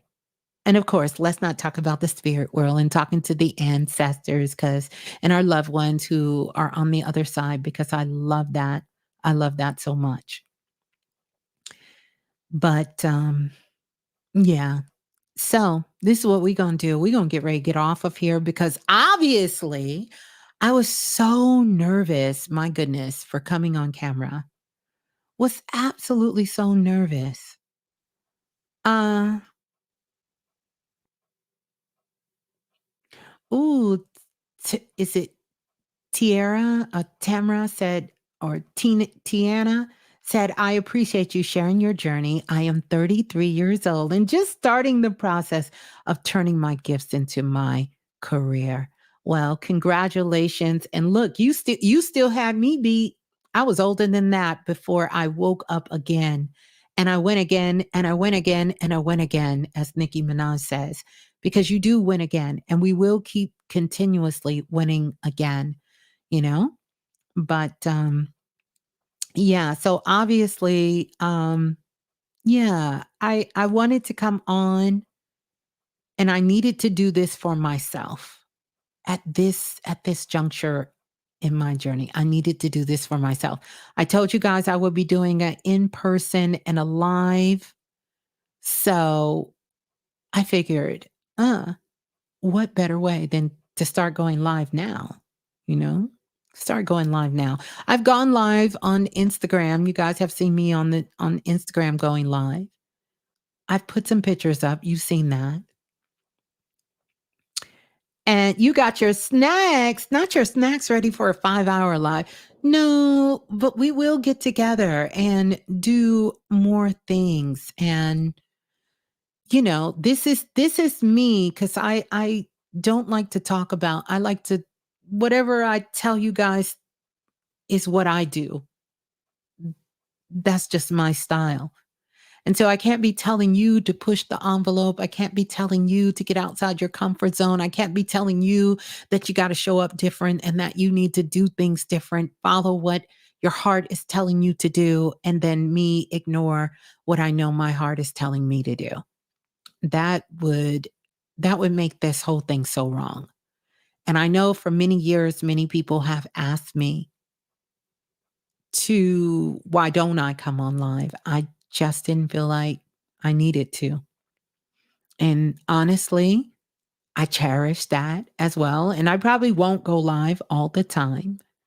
But yeah, I got to get used to you know what I got to do? I got to figure out this whole camera thing, because the camera is here, my screen is here, and I'm here. I got to figure out this whole camera thing. I got to figure out this camera thing. And I'm an aesthetic girl. So I want all the aesthetics. I want the lights, camera, action. And sometimes I can be too much of a perfectionist, because if I can't have it my way, and believe you me, nothing is my way at this time other than you all enjoying this conversation. And that makes it all worth it, because this is where the part where I learn how to move me out the way, and it's not about me. And I had to keep telling myself that it's not about you. It's about all of you. I enjoy being of service. I enjoy teaching. I enjoy our connection. You guys are real family to me, and I see it that way. I love you. I love you. That's real to me. That has always been real to me. It's not a game. It's not play. And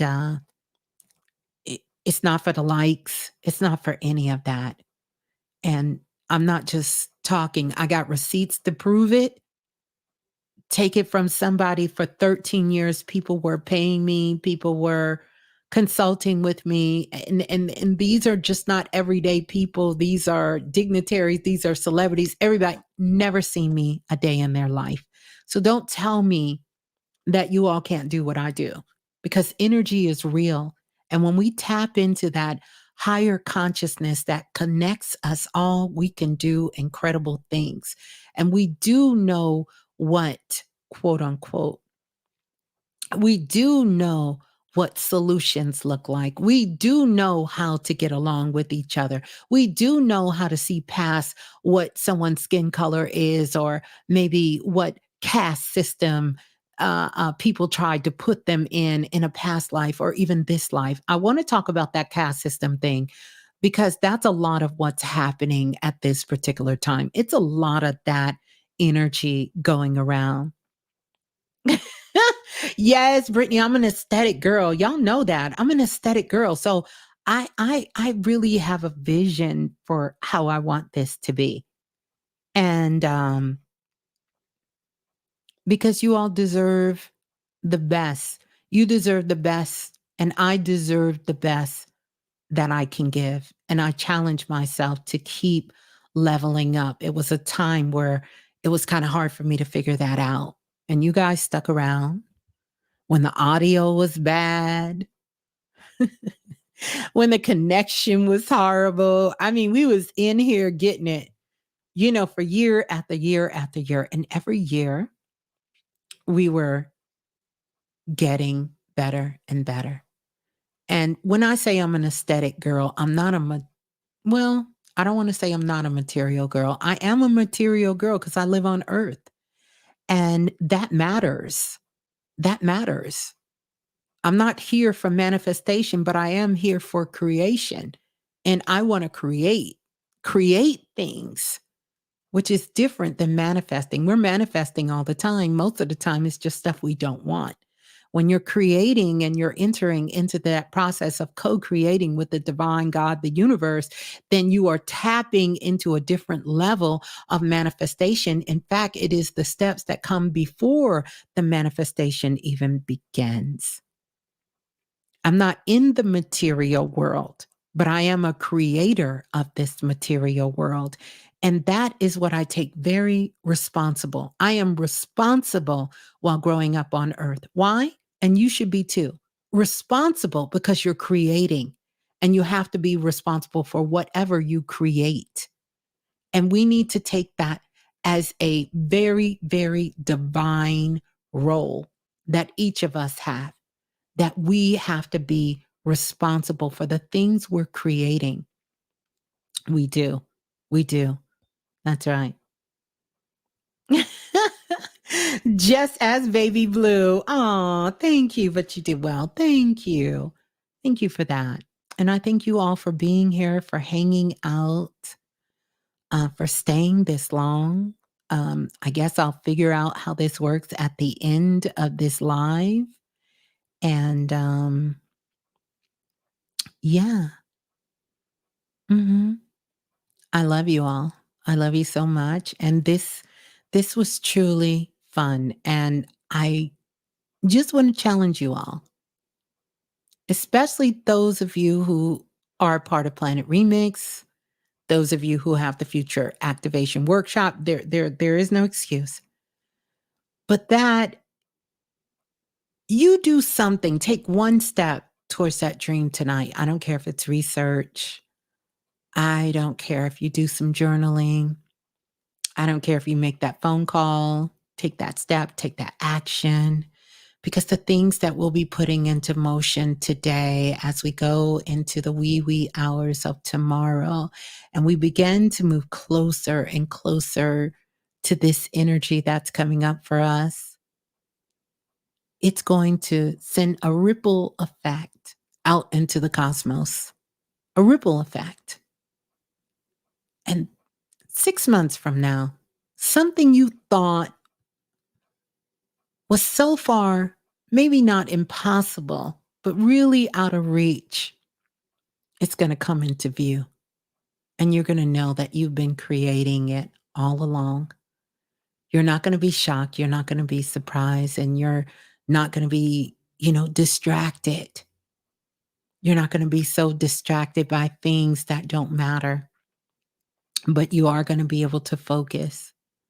And you are going to be able to trust your intuition, trust yourself. And it's going to allow you to trust others around you. I promise you, when you trust yourself, then you can trust everybody else to be who they are. And you'll be able to show up with love. You won't let little situations take you so far out of who you know yourself to be.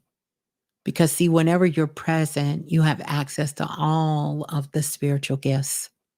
Even those you don't think you have access to, oh, you have access to it. And then you have legions and legions of support, of a support system that both is seen, meaning in the flesh, and unseen, meaning ancestors, spirit guides, angels. For those of you who attended the Futuristic Activation course, you've seen the portal that I drew up there. And I told you guys, because I've seen legions and legions of these guides and angels all coming to help assist Earth in this time that we haven't seen in thousands upon thousands of years. We closed out 26,000-year cycles. We are about to enter into a 2,000-year cycle. We are coming upon many different cycles. And this is a beautiful time to be alive. And I say that to those of us who have embodied and empowered and are beginning to see who we are. And for those of you who say, it's easy for you to say, know that you can get there too.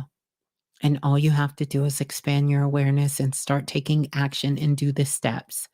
You can check the show notes. I encourage you to do that. Go to the Digital Magic page.